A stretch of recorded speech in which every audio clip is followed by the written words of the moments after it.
Think you know the Brooks Ghost? Think again. Introducing the all-new, better-than-ever Ghost 16. Now with nitrogen-infused cushioning for lightweight, supreme softness that feels good every step, every street, every single day. So go ahead, take your daily joyride in the all-new nitrogen-infused Ghost 16. It'll turn your everyday miles into everyday endorphins. Let's run there. Head to brooksrunning.com to learn more.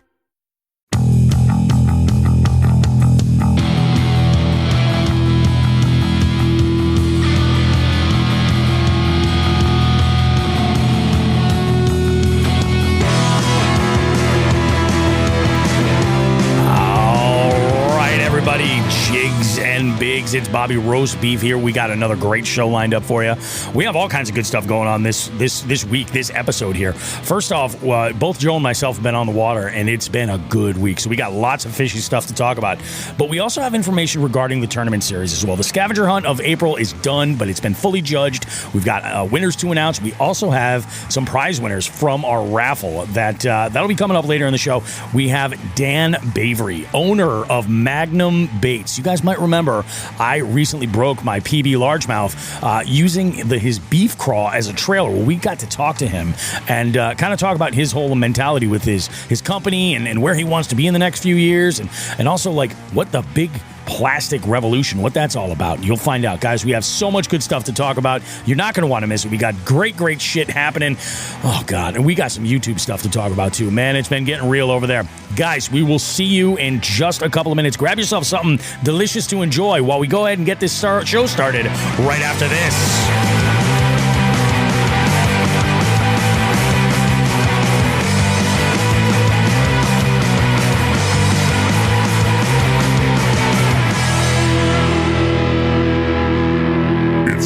And we got the jig heads in the house. I say it's Sunday because that's when we normally record this show. We got a bunch of jig heads in here with us. We got Todd Sefton with us. We got Tim Behan. We got John Hagens. We got Dan Griffin as well. And I thought I saw Jay Manning floating around. Maybe it might have been the Patreon comments, actually. It might have been in there. But folks, jump in here, chime in. There's lots of stuff to talk about. What an amazing week it's been. Joe, you had a pretty good week. Yeah, I did. Finally got a couple nights of fishing in and brought the little man out for the tournament. Make some shit happen. We made a few things happen. It was awesome. Goddamn right. Right. We got all kinds of crazy stuff going on this week. It's been a wild week. Like this week specifically is nuts because this was the week where I had wrapped up and confirmed our winners for the April scavenger hunt. Those results are coming in the next segment. And then we also did the raffles. So we know who the winners are. We know who's getting what and everything else. We have 5 great prizes to give away, 5 winners that we're going to be announcing in the next segment of the show. And but also, like, we're in the throes of May, and registration for the May scavenger hunt just wrapped up. And, we did better with turnout than I really expected, to be completely honest. I think we did way better with our returning anglers than I would have expected. So this is awesome. I'm very excited about how the scavenger hunt series has been going, but we do have something that the people have been asking for, and that is the return of the Midsummer Mayhem. And though it is getting a name change, it's back, and registration is open for it now. If you're listening to this podcast, you can register for our one-day bass tournament that's going on, and it's all happening. Like I said, tickets are available now, but it goes down on June the 29th at 8 a.m. Eastern Time, and it closes 4 p.m. Eastern Time. This way, everybody around the country gets an opportunity to hit it and hit it hard. Last year, Joe, were you entered in that slot tourney last year? I was. And so you were among like one of us that was not even able to get on the water because there was couldn't even fish. Did you have like a tornado like drop down near you? Oh yeah. That's it insane. was fuck, I forgot what it was. I can't remember what town it was. It but was yeah, right nearby. And I mean, granted, we say that, and like that's the thing. We're New Englanders. Like that shit freaks us out. Yeah. Like you folks in Nebraska and everything that got actual like real fucking tornadoes to like annihilate houses and stuff. Like it blows my mind. Like Becca was just in Oklahoma and Texas, and there were some storms going through, and she was kind of freaked the fuck out, and people were laughing at her like it was and she's like, you don't understand, I'm from up here, you guys don't get nor'easters down here. You get a little bit of snow and it's like, we gonna die, bitch. You know what I mean? So it's funny, I was on a trip for the military for work a few years back, and right near where I was staying, I went out with a couple people I met. We went out to a couple local, watering holes. Yeah. And we go through a town. It was in Missouri, and it was Joplin, Missouri. And I'm like, I know Joplin. I was like, man, I know this from somewhere. Yep. And then I was like, oh shit, this is the place I got fucking leveled. Yeah, you're like, wow, everything looks like it's new. Yeah, seriously. And then like while I was down there, there was, I think, one tornado warning, and oh my god, all kinds of crazy sirens going off. I'm on I stayed in the third floor of the hotel. I'm like, does this place have a fucking basement? Where do I go? Oh my god, it's rough. Yeah. You remember when was it 2011 when we had a tornado drop down? Yeah, right, and it went right over the river from West Springfield into Springfield and up into Munson. And there is a section of Springfield where the entire 3 or 4 blocks that it had annihilated is brand new, and it does not look like Springfield. Yeah, it came right into my area. Well, my area, saying it came into Southbridge and everything. Oh yeah, dude. And, that was freaking nuts, man. Yeah, it's. I mean, it still looks like kind of a wasteland, like all the trees and shit. Oh yeah. Yeah. It's like, when we heard obviously about everything that went down in Nebraska and kind of fishing with Flair, his property got pretty fucked up. Not his house that he lives in, but his shop is totaled. Right. So it's and it's kind of insane. to see that, you're like, holy fuck. So it's it's a little nuts. But this year I'm hoping, that's why I bumped it up. So that we'll do one in late June, and then we'll do one in, I think the other one I'm planning is in September sometime. Perfect. So this will be good because I know these, the multi-species stuff is awesome, and it's definitely my bread and butter. I love it, and I know a lot of other people who really, they're into it too, specifically like John Higgins, Tim Behan, Todd, all these guys. And, there's other folks that are just we want to catch the greens. And, and that's what we're here for. And I think that this slot tournament's going to be a whole lot of fun. So it'll be a blast. We're going to have a great time with it. And it's going to be freaking badass. Let's go ahead and talk about our weeks. Joe, why don't you go ahead and start? Yeah. So I got out a couple times this week, which was awesome. I'm in the Wednesday night league again this year, but unfortunately the first 2 weeks, I just haven't been able to do it with work. Trying to adjust that so I can, start to make them. But I ended up getting out Thursday, went out to a local spot with Jeremiah, one of my twins. And my big thing was all right, dude, we both need to get on the board essentially. Oh yeah. He ended up getting a nice pickerel, not a decent pickerel. He got a decent bass, largemouth. And you know what I did? Oh no! Forgot to put the identifier in the picture. Oh my god! And then tossed it back. I was like, "Fuck!" So now he's like, "Dude, we gotta get another largemouth." I was like, "I know. We'll work it." I tell everybody, I'm like, just put your identifier in your hand. So we did that yesterday when we went, but so much easier. Yeah. So we went there.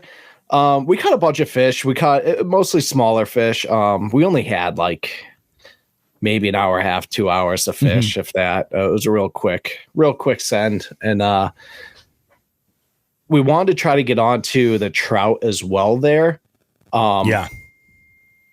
We unfortunately did not get on any trout. We just didn't have I didn't have the shit I wanted to use for trout, unfortunately. There was a guy there though, as we turned in, who at this body of water, he's actually in the lead for the catch and keep pin this year, the gold pin for a rainbow. He caught a 6.5 pound rainbow at this place. Holy shit. A week and a half ago or 2 weeks ago. Yeah. That's huge, dude. Huge. It's a big fish. This is a body water I tell you about all the time. Yeah. I don't think you've gotten out there yet. Yeah. But, you need to. This week is the week I think I'm doing that. I have that, and there's actually a spot in Connecticut that I want to go to for exactly 4 trout, because there's still 3 species I need. We'll cross that bridge when I get there. Yep. But so we went there, and then yesterday we ended up doing a full day send. Early morning, we went up to Connecticut River, Northern Connecticut River. Nice. From Mass we went all the way up to New Hampshire. Mm-hmm. One of the things I wanted to try to get them on is a walleye, because I had, I've caught them there. Unfortunately, we didn't get any walleye, but he did get another pin crappie yesterday, the junior pin crappie. Oh, that's awesome. Yep. So, and then he submitted it into the tournament, so he got in on that. And then after that, dude, we just smashed the smallies all day. Nice. We just killed the smallies all day. When we were more down south, still in like Massachusetts, it was a lot of like smaller fish. I ended up shooting north. We did the run north into New Hampshire, like New Hampshire, like Vermont border, almost to the dam. But I had a lot of luck there, right by that dam. In last year, especially for the tournament I was in. But dude, the current was just so strong that day. I don't know how much water they were releasing, but the boat was having a tough time, like staying in place. Oh, I believe it, man. Yeah. So and like just the current was so bad, like I had to change the weights of like all the fucking shit I was rigging just so it could, kind of stick to the bottom a little bit. Yep. But we didn't stay there long. I thought of something. I was like, you know what? There's this tributary I know. There's like other river that comes in. I was like, let's go up there and try that. So this is after we've caught, I don't even know how many, other, smaller smallies. And we go in there about 5 minutes in. Jeremiah hooks in, hooks into a nice one, comes off of the boat. He's so bummed. Oh yeah. And I was like, dude, don't worry. Like they're here. Like, there's going to be another one. Yeah. Yep. We keep catching them. And the next thing you know, he hooks in. I have it on video. It'll be on my socials once I finish editing it. He hooks into one, and you just hear him. He's like, "Oh, what's up, biggin?" You know what I mean? That's He's yelling, awesome, dude. And the thing's fighting. I had him using a little swim bait with a small swim bait head. We were using he loves the Mega Bass Spark Shads. Oh, of course he does. He's got good taste. Yeah, exactly. Yeah. So I'm like, dude, let's not lose them. Let's take care of these. yeah, exactly. And because it was the small, they loved that small swim bait profile yesterday. Like, I put on like a 3.5 inch or something, wouldn't touch it. I get down to those 2.75s, and dude, it was just like one after the other. And no shit. I didn't catch shit on anything else. I was throwing Neds. I was throwing small jigs. It was those small swim baits all day. Yeah. Him and I both just nailing them. And so he hooks into that big one. That it ended up being his, PB small. Granted, he's 9, so he hasn't been doing it for too long. Now, but he's got a baseline, and that's the thing. He's got a baseline. So it was just under 16 inches. Had a nice belly on it. Dude, that's awesome. Dude, he was so pumped. And you'll see it in the video. If I put in the video, he's like, "We got to call mom." I was like, let's get this thing, measured on the board. I was like, I actually wrote the identifier on his hand. I was like, so his hands and all the pictures, even like mine that I submitted and everything. And so I was like, dude, put your hand in here. And so we got it measured up. I submitted it. We had an issue with fishing, not an issue with Fishing Chaos. It was more of an issue with me. So we had issues submitting catches, but I got that all squared away. So thanks to Fishing Chaos for the prompt response and helped me handle that. That's awesome. So we submitted that. So dude, like I said, it was just all smallies all day, except for that one crappie that he caught. That's freaking dope. That's great. It was such, we did a full, that was definitely like his longest day. We did a full day. We were out there full 8 hours. He's obviously slept the whole ride home. Oh yeah, man. Those are the best days. We got in the truck and we loaded up, dude. He was snoring. Damn. And But yeah, dude, it was a blast. I love that fishery. Always have. I always do pretty well there. Yep. Yeah, I'll probably go up there again soon. But I've never fished up there, and there's actually that entire section of the state. Like, my wife is from like that area. Like, it's same thing with what's that fishery I'm thinking of? Army Corps of Engineers runs it. Tully. Oh yeah. I haven't fished that. Yeah. I've never fished Tully, and there's a lot of lakes out that way that my wife is in her family's like, why don't you ever come up here? And I'm like, right. I don't want to hang out with you guys. That's more accurate. That's more accurate. You know what I mean? But yeah. So dude, it's the problem. My next, although I love that section. You know, there's that dam in, you know, like Hinsdale, New Hampshire. I want to go above the dam. I want to go above the dam because that's where everyone says you gotta go. I haven't done it yet, and they said it's 3-4 pounds small. You have to small. You know what I mean? So shit. Well, let's send it, man. Yeah, that's gonna be. Shit. Yeah, it's funny though because like. The person, you know, I know who had gone up there, used to go up there all the time. They're like, dude, it's shallow. Like, you can't be scared to run in shallow water. Yep. And it was funny because yesterday, so the river's low. The Connecticut River is pretty low right now where we were going out of. And I was like, man, I don't know if I've ever like really sent it when it was this low. So I was like, and like the way all mapping works, there's a section of it that like it really doesn't give you the depths. There's like probably like 5-6 miles where it doesn't give you any depths. Oh yeah. So I'm like, fluctuates too much. Yeah. Yep. So I'm getting ready for the send up the river. I'm putting my my life jacket on. Dude, this is so funny. And Jeremiah's like, because I'll be honest, like that short send, I had it there behind me, but I didn't have it on. Obviously he always has to wear his. So I'm buckling up, getting ready. I go, dude, I was like, and he's like, he's pretty big for his age. So like I actually had to give him my other one for like, I usually have for co-anglers, my inflatable. Yep. Cause the one we got last year for Bass Pro just was like too small this year. And so I put that on him. I go, all right, dude. So when you hit if for some reason you hit the water, I was like, it should go off. But if it doesn't, there's that red tab right there that you can pull. He's like, okay. He's like, well, why are you telling me this now? Yeah, exactly. I go, dude, I'm going to be honest. I don't know how shallow this is. And we're just going to send it and see what happens. I might wreck this fucking boat right tonight. Who knows? He's such like an old soul 9-year-old. He's like, well, now you got me all nervous. Exactly. I was like, dude, just hold on and close your eyes. He's like, Mom is going to be so mad at you about this. I go, you better not be a cheese eater and be a rat and tell on me. He's like, I won't. Doesn't need to know. Yeah, exactly. I was like, you better keep your mouth shut or you're grounded. Exactly. But no, dude, we sent it. We had no issues. Nice. He loved, dude. It was cold though.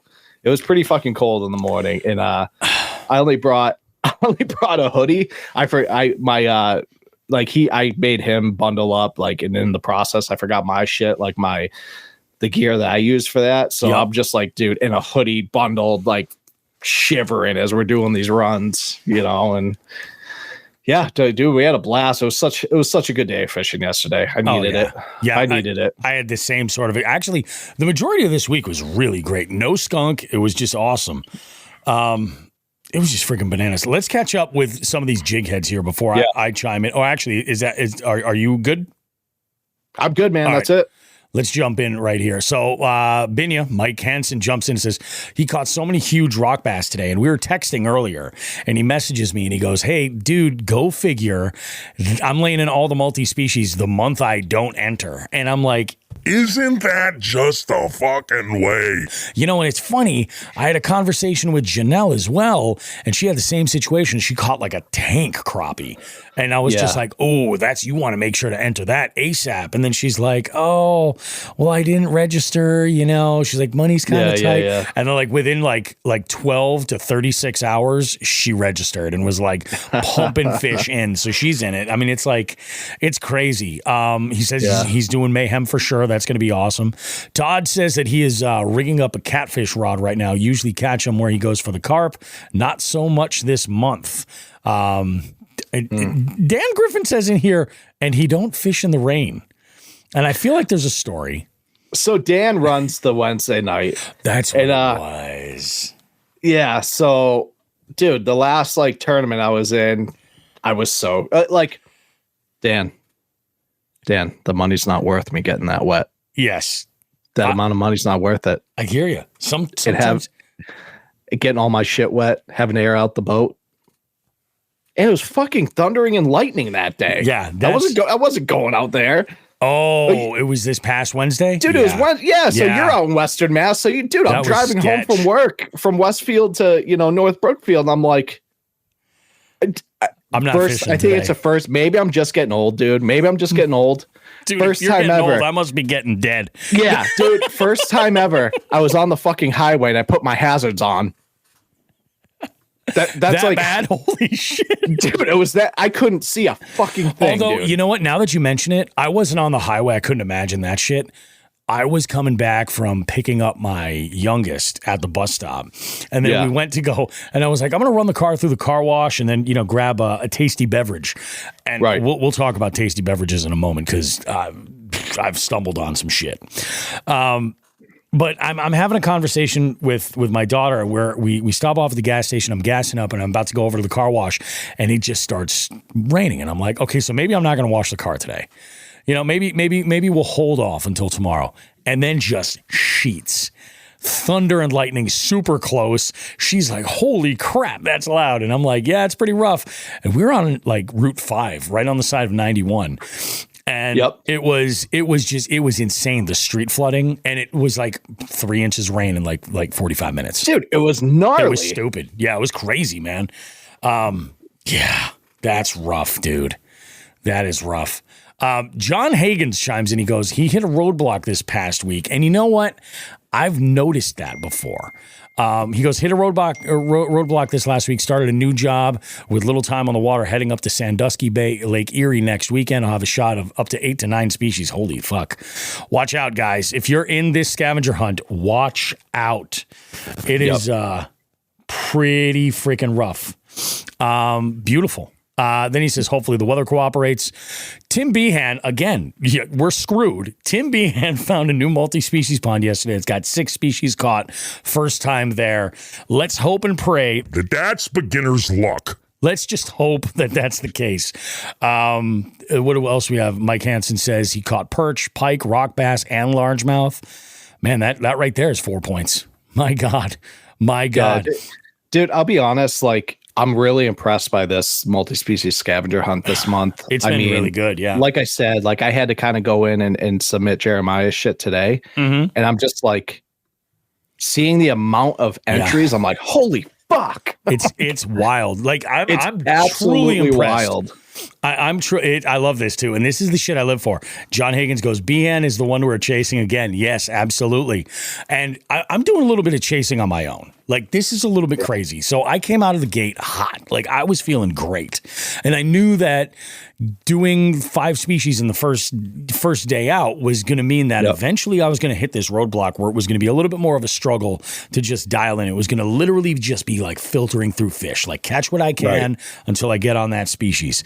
And it was a challenge. So I went out on Monday. I went out with the one and only Ryan the Butcher Bogley, and we hit up a spot out near your way. And actually, Joe, I think the first time I fished there, you were in our group that was out there that day. Yeah. It was It was me, you, Loaded Potato, and Sean, and Wild Bill. Was Wild? Yeah, that's right. Wild Bill was with us. Yeah, Wild Bill was with us. That was when I had my old boat. Yeah, and and if you guys, long-time Jigs and Bigs listeners, that time out we did some recording for the very first Veterans Day special, which was awesome, and that was fantastic. But the title of that show is Why did Bobby delete the fishing donkey app?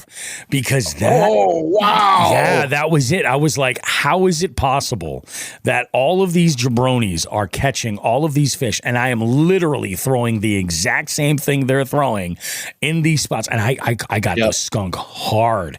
That one rattled me. It was bad. Although that was when I fucked up trimming my beard and shaved it all off and was straight fucking. You were having a tough go of it. That was rough. That was rough. that was a tough go for Bobby that time frame. I was shooketh, to say the least. Yeah. It was rough. So Ryan and I went out there, and now I feel like I've developed a lot since then as an angler, and I think I will say this: over the last 12 months, I think I did the most building as far as skill set.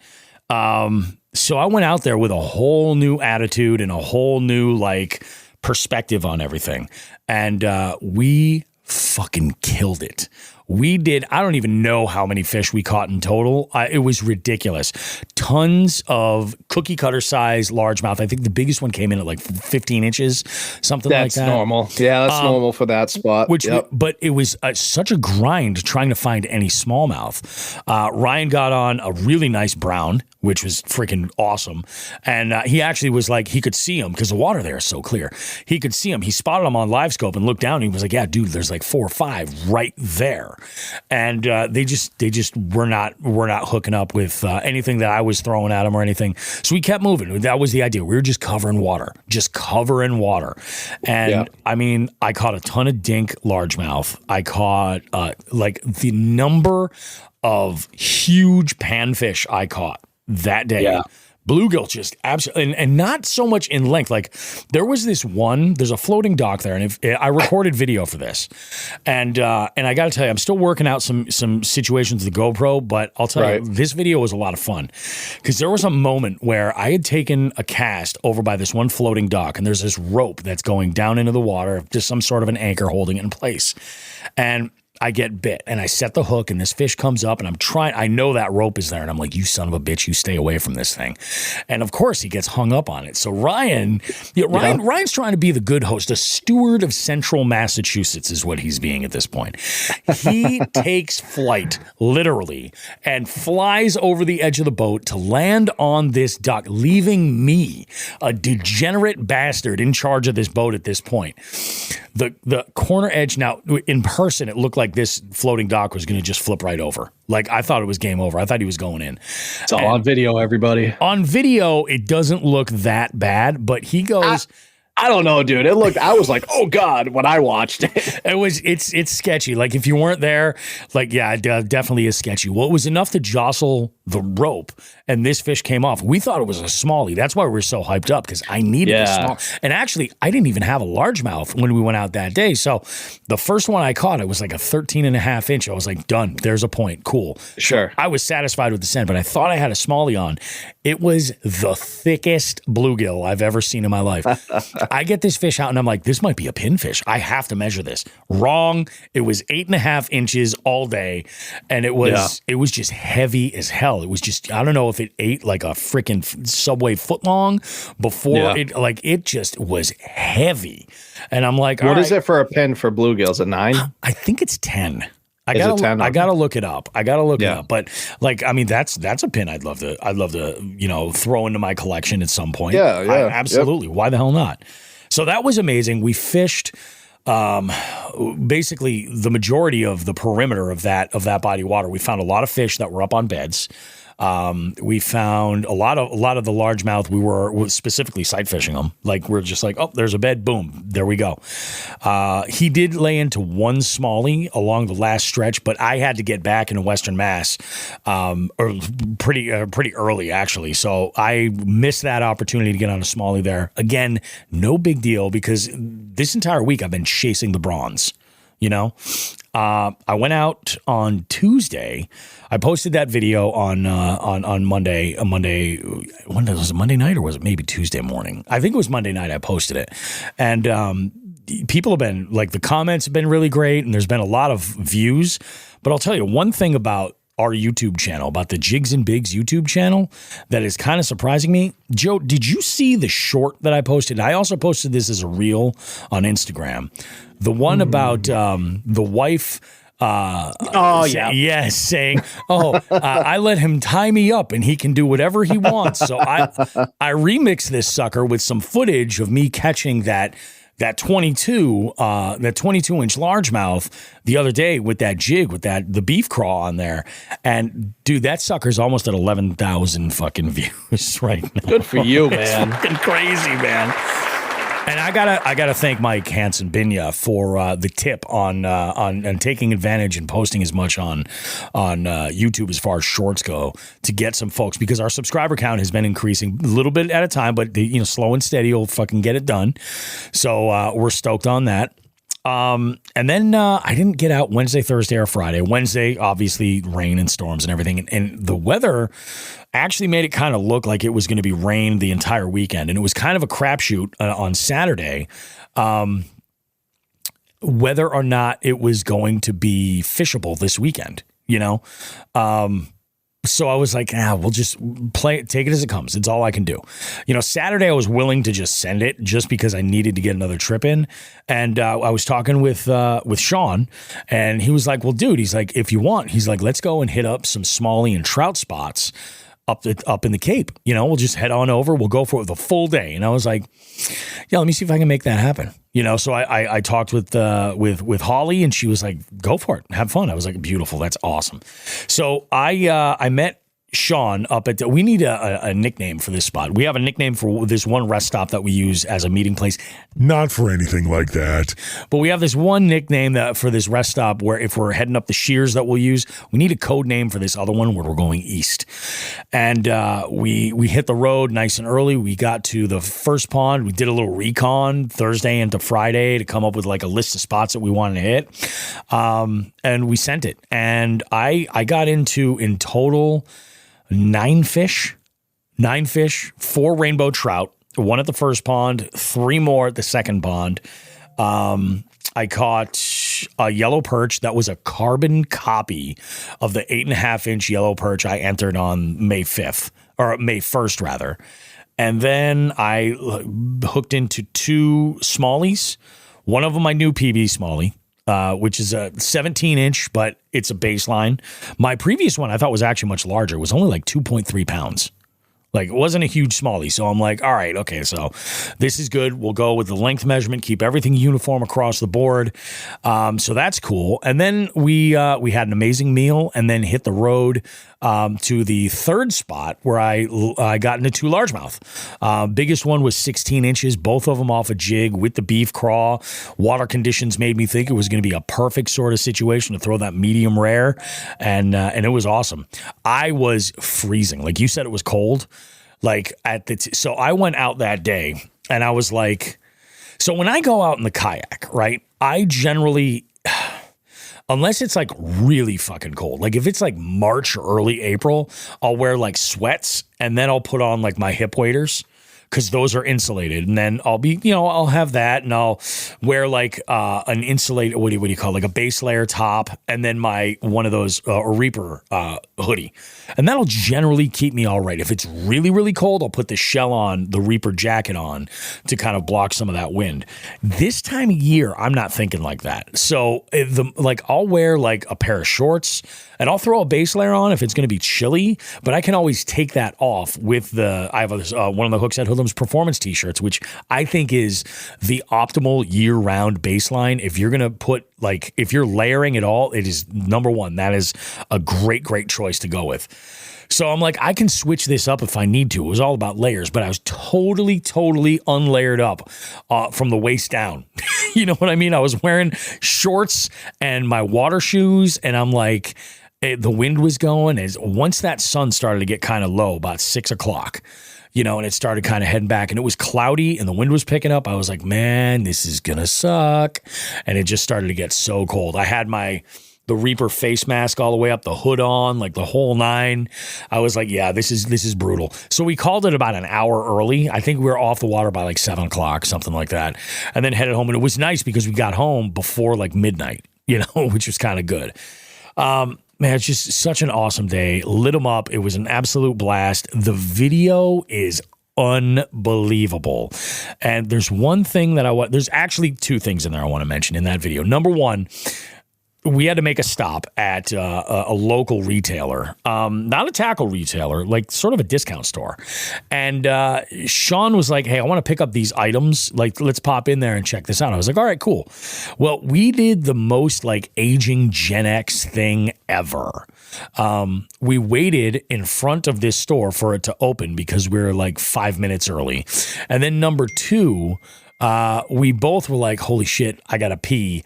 Let's see if there's a bathroom. And there was not a private bathroom, but they allowed us to use it because they realized we're old fucks. So old fucks with bad bladders. And we're just like, all right. So I decided to have a little bit of fun with that. And as we were recording these things, you know that trend where people are like, we're such and such is. Of course we're going to whatever it is, right?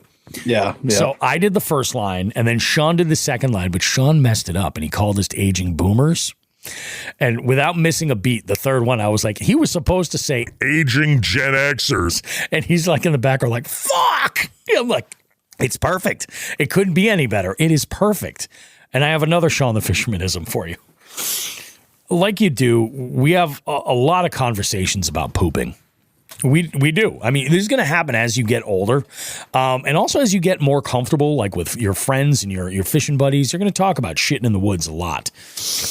So Sean and I had left where we had dinner, and we go back over, and Sean's like, before we get on the water, I'm going to dip into the woods here and leave a coil. I said, okay, go for it. Do what you got to do, whatever.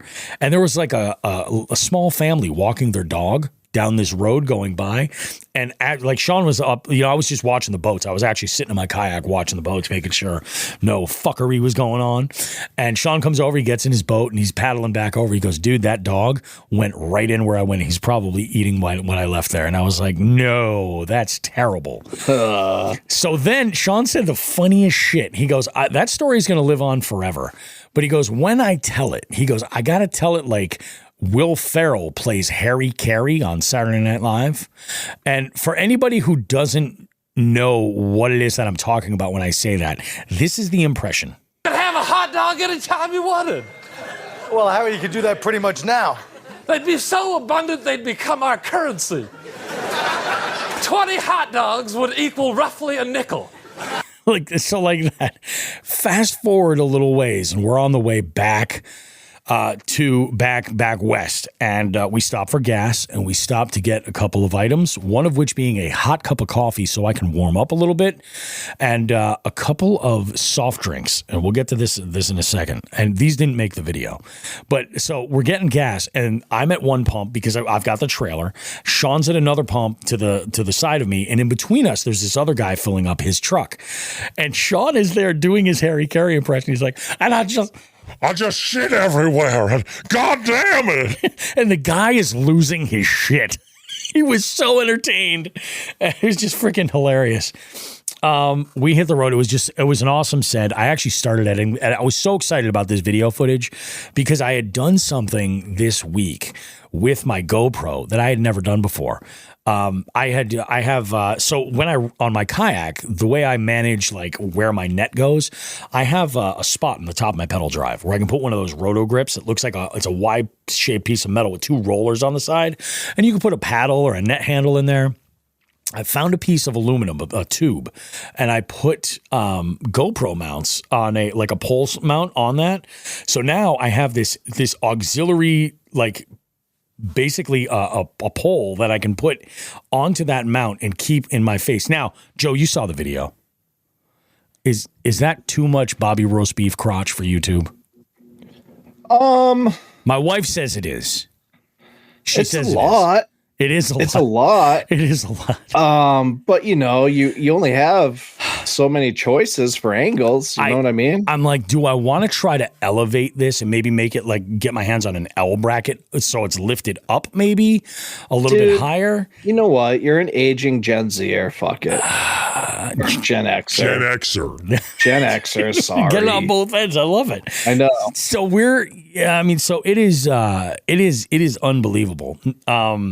So this video I was stoked for. I was up till like 2:00 downloading footage and like cutting out clips and putting stuff together. And I got it done this morning and I posted it. I was like, oh, all right. You know, I had the wife watch it and she's like, no, it's pretty good. She's like, I like the driving montages. Like it looks really nice with the sunrise and everything. I'm like, yeah, it does look pretty fucking cool. It was definitely a good thing. Now I do want to, now Joe, are you a soda drinker at all? No, like long term. Very, very, very rarely do I drink soda. If I have a vice, it's that, and I do much better than I used to. Like I would drink Diet Coke for everything, and I don't drink regular soda. I drink, and it's the worst. So I'm drinking fucking Absolute Chemicals. If you were to fillet me right now, I'd probably look like a snakehead last week. Yeah. But with that said, a friend of the show, Fishing with Becca, she posted on her story or on a YouTube video something, and she was drinking this variety of Dr. Pepper. Dr. Pepper comes out with these like limited edition runs, and it's creamy coconut Dr. Pepper. And there's a zero sugar. I don't do the zero sugar. Oh, no, continue. They make it in both. I love coconut, so that's something I would at least try. I think you would love this, dude. So let me explain where my mind is here. So I'm like, you know, and I know Becca's got like a pretty good taste in food and drinks. Like I can trust her. If she says something's good, like it's going to be good. You know what I mean? And she goes and says, this stuff is absolutely off the chain. I need to get more of it. It's so hard to find. So Wednesday, when I was out and I was getting gas right before that storm, I went to go get a tasty beverage, like I mentioned. My daughter and I go into the local Cumbies, and I'm like, I'm just going to grab a seltzer, but I'm like, we're here. I want to see if they have it in zero sugar. And they didn't, but they did have it in the regular variety. So she's like, Dad, I'm gonna land on this grenade for you, Dad, and I'm gonna drink the sugar. I was like, oh, thank you. You know? So I tried a sip of it. It is out of this world. Now, when Becca had shared this within 6 hours, there was another Instagram on my search page, or on my Explore page rather, where there was it's an Instagrammer, a bartender that makes different mixed drinks. You know, tries different recipes. And this one, I forget the type of rum that it was, but honestly, I don't think it would matter. It was a rum with this creamy coconut Dr. Pepper. And while we were getting gas on the way home from the Cape, they had it in zero sugar. I bought 2 20-ounce bottles. They did not make the ride home. Both of them were gone. But it was almost a 3-hour drive. You know what I mean? Bobby, before you continue, can I tell you something? Go ahead. My like conspiracy theorist like brain is going to go off right now. Oh God, dude, that zero sugar stuff is way worse than I know it is. Sugar. I know it is. That aspartame, that shit is so bad. Oh, it is. It's terrible. It's terrible. I might as well be smoking off of a car's exhaust. Dude, you might as well be eating fucking asbestos. Yeah. Oh, yeah. No. You're not wrong. You're not wrong. To me, it's just the calorie count. Like that's like, okay, that's fair. That's fair. What's worse? Like $150, drinking 150 calories. That's why I really only drink beer the way that I do. Like I'll drink 1 or 2 really great beers with like a 300 calorie count, and that's it. If I'm, or if it's a long kind of journey, I'll drink regular beer, but I'll have like an Athletic Brewing in between, because those are like something like 70 calories a can. Yeah. So that's something like that. I mean, believe it or not, shockingly, I do try to maintain some type of count of my calories. If I seem to only really pay attention in terms of beverages, which is stupid. But anyway, this is delicious. So upon getting home, I ordered 4 cases of it from Amazon. It is not in stock. So just whenever it shows up is when it's going to show up. Sure. And I said this to Becca, and she was like, dude, she's like, I'm back. You should have just brought me one. And I'm like, no. One of these cases is getting set aside for the next time that we camp. You pick the rum, and we're going to sit around and make freaking boat drinks around the campfire. Ooh, okay. You know, all right. I'm like, that's what we're going to do. This stuff is out of this world. And I know it's going to be a thing. People are going to be like, Bobby and his fucking creamy coconut diet Dr. Pepper. Yes, I'm here for it. I'm absolutely here for it. My God. Yeah, just an amazing day of fishing and to be topped off. I'm all about the coconuts. Oh, hell yes. I love coconut. I just love flavor. That's what it's all about. Yeah. Let me take a look at the list. What else do we have to cover here? Talked about my week. So, I do want to mention again before we get started that the June scavenger hunt registration does start on the 15th of this month, which is coming up very, very soon. Just a couple of days. The link won't be in the description of this podcast. It will be posted because I do really the real reason is I can't even share it yet till it goes live. I got to wait for that. Right. But what I do want to talk about that is open is the bass tournament, the Jigs and Bigs podcast nationwide bass slot tournament.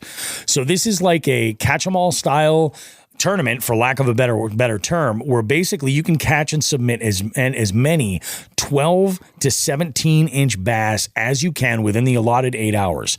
There's no limit. At the end of the event, the angler with the highest cumulative score will win. Compete on any public body of water on the continental U.S. from 8 a.m. Eastern time to 4 p.m. Eastern time. The reason why those hours are set that way is because you could be on the water as early as 5 a.m. on the West Coast. And then you'll just be off the water for 1 o'clock. This allows everybody to get that kind of like typical daytime hours, something like that. Yeah. Realistically, us East Coasters getting shafted West Coasters, so take advantage of it. In a way we are. It is a whole lot of fun. If you are already doing a tournament that day and you're going to be on the water anyway, I highly urge you to enter this tournament, because if you happen to get on a string of like 15 or 16 inch fish, those are going to go a long way. Mike Hansen asking a question. He says, how late does the slot tourney allow registration? Until I sadly don't have control of my schedule. All right. So the way it generally works, ticket sales end on the 28th of June at midnight, basically, or 11:59 p.m. is when ticket sales end. So you have until the day before. Like, we're not going to shut this off. Like, if you want to get in up to the day before, you can do that. But the reason why I'm saying this now and I'm putting so much emphasis, there is a link to register in this podcast. If you go to the podcast description, it's going to be the first link at the top of the page, right after the description, bang, right there. Go ahead and register. It's well worth it. It's a whole lot of fun. I know that last year, the local, like, New England anglers that had entered kind of got the shaft here because of the weather conditions for that day. But, I go for it. It's 100% worth it. It's going to be a blast. And like I said, we're going to do another one in September. People want this. It's going to be a thing. This might end up becoming a monthly, where, now I don't mean a monthly in the sense that it goes throughout the entire month, but where it appears once every month in counterpart to the scavenger hunt. So it's going to be a blast, man. Mike says, he says, okay, perfect. I'll probably wait till it's closer.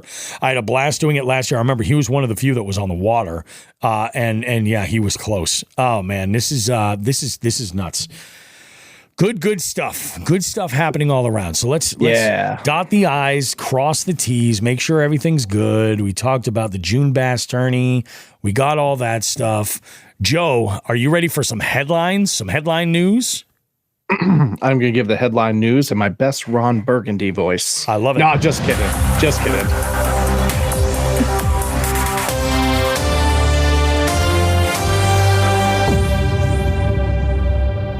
All right. So right now we're going to talk about what it means to fuck around and find out. Oh, okay, everybody. Okay. So Florida teen injured by his own fishing drone while flying in prohibited area. Oh, fucking dummy. Dude, I'll be honest. Apparently down there, this like fishing drone thing is huge. And this is like the first time I've ever really heard of it. So again, maybe that's just me getting old, but let's talk about it.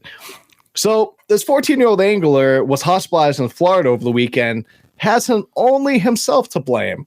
The teenager was flying his fishing drone on Dania Beach, where drones are strictly prohibited, and he was cut by the drone's propeller blades. And this is all according to 7 News Miami. The incident occurred Sunday morning on the Dania Beach fishing pier. I think it's Dania. I don't know. Don't care. This beach overlooks a popular beach just south of Fort Lauderdale. Officials with the Broward County Sheriff's Office told 7 News that by the time deputies arrived, it isn't Broward County that one that has that like wicked crazy like it is sheriff. Yep. I'm surprised he didn't just go in and shoot the teen, but whatever. he was too busy at his HOA meeting. Sent him right to prison. The teenager, when the deputies arrived at 9 a.m., the teenager was bleeding badly from multiple lacerations. Paramedics then transported him to a nearby hospital. And no, everybody, I'm not saying I'm happy this kid got hurt, but he did fuck around and he found out. The boy's identity has not been released and his current condition is unknown. BCSO did not immediately respond to requests to the comment. An eyewitness identified only as James, who frequents the public pier and was there with the teen when he injured himself, told reporters that he and others had warned him not to fly his drone. Again, he's just fucking around and found out. The devices are prohibited on this beach, and there are multiple signs on the pier stating this, according to 7 News. Drones are a growing source of ethical and regulatory controversy in sporting circles, with some arguing that drones give sportsmen an unfair advantage and violate the fair chase principles. Again, didn't know this was a thing. It's got to be like a Florida thing. So I'm curious, is this drone fishing a thing where the drone is like just a camera that you see where the fish are and then you can cast to them? Or is this like where it's got a line and they drop the bait from the air? I think that's it, Bobby. That I have seen, but it's like, but I also have seen like shit like joke videos where people like will hook a bait to a drone and then like catch fish on it. And that's what I'm wondering if that was just like. Yeah, I'm thinking this is where they use the drone to get the bait out farther. Okay, that makes sense.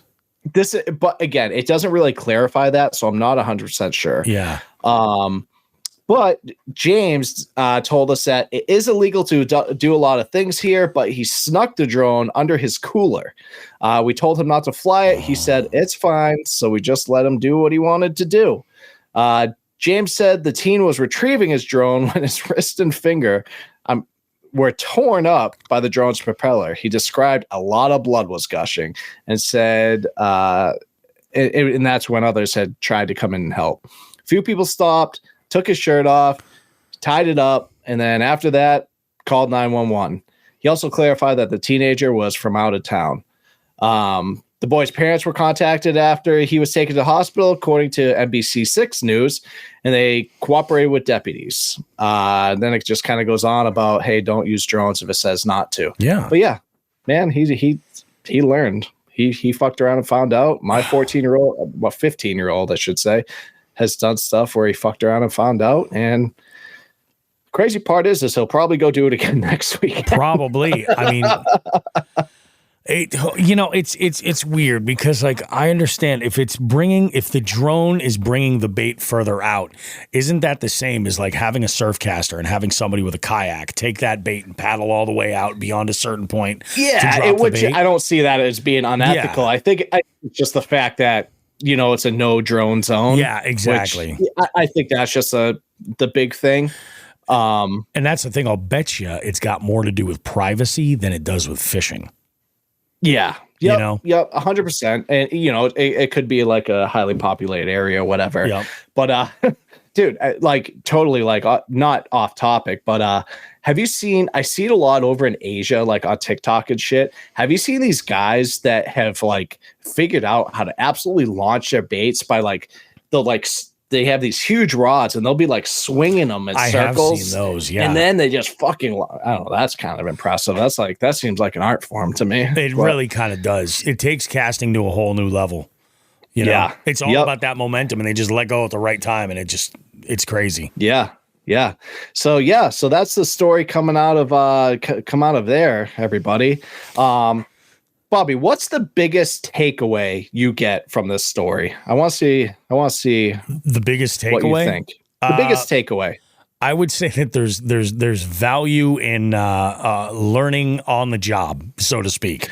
Yeah, You know? that's a good. Yeah, yep. You know what my biggest takeaway was? What's that? Don't grab the fucking drone till the propeller stops. Yeah, that's pretty. Yeah.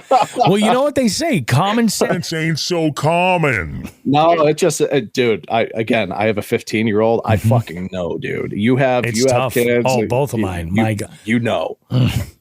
You know. Yup. We could have a whole episode. We're just gonna have the parents come in. Everyone who's got like kids, like teenage kids. We're just gonna have an episode about that one. Just gonna all be drinking and shaking. Like, oh God, what the hell? Yep. Oh, dude, that's brutal. I also have one more quick story for us. This one was kind of worded shitty. Again, this one comes from Outdoor Life, but a fisherman catches bull shark in a Texas river and sends the internet into an absolute fucking panic. Really? Yeah. So a recent TikTok video shows a Texas fisherman catching a bull shark in the Guadalupe River. It went viral this week, and the videos, which is crazy because I'll be 100% honest, I'm a TikToker. I am on it way too much, and I haven't seen this because like my whole algorithm is like fishing shit. So I'm surprised I haven't seen this yet. But the video's popularity also caused a minor panic on the internet, with many people expressing their dismay over a shark swimming in one of the state's most heavily recreated rivers.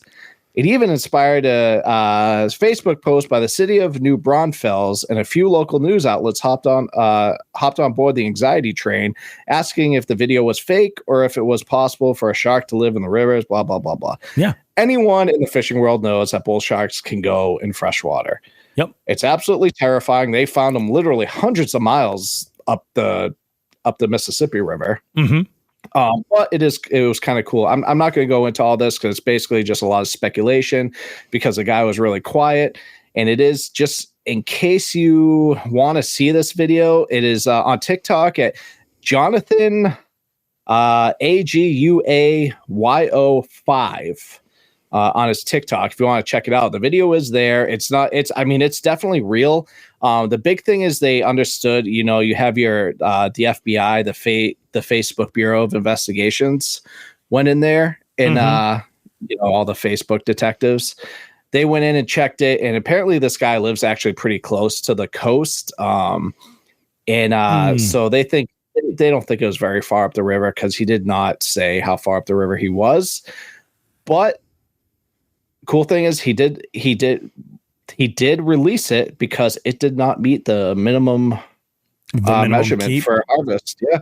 So he did have to gaff it because it's a fucking bull shark. So obviously, I'm not going to give him any shit on that, but he got it. They measured it. He released it, and that was that. But fucking bull sharks in freshwater, dude. I'm sure years back, Australia had that flooding to where now there's like a bunch of bull sharks that live in a fucking pond on a golf course. In the Cape, there's saltwater ponds. Yeah. That are saltwater, and like you can go catch sharks in there. Yeah, dude, wild. It's freaking nuts. So that's damn. Go check that out on TikTok if you want to see it. I haven't been able to see it yet, but I am going to go check it out because I think that's super interesting. Apparently, the guy was just out fishing for alligator gar and caught a fucking bull shark. That's crazy. That is crazy. Yeah. And that's the thing. With those river systems, they can go quite a ways up and thrive. Their bull sharks are not only are they among one of the most like aggressive sharks, but they're just that's what's wild, highly adaptable. Yeah, so not only it just so happens that the one shark that can really survive a long time in freshwater also happens to be the most dangerous. Yep, the most aggressive. That is insane. Because you see it like in the canals in Florida. That you see it all the time. That makes a little bit more sense because it's like a lot of those are brackish, But dude, that is freaking insane. I couldn't imagine. Yeah, dude. Like I said, I grew up living right next to a canal, and I saw all kinds of crazy shit, and there's wild stuff in those fucking canals. Oh, yeah. Dude. Come on. Florida canals are the best representation of what Florida is all about as far as just chaos. Like it's just chaos. You know what would be an idea for a great episode, Bobby? What's that? I'm going to say it here right now. Yeah.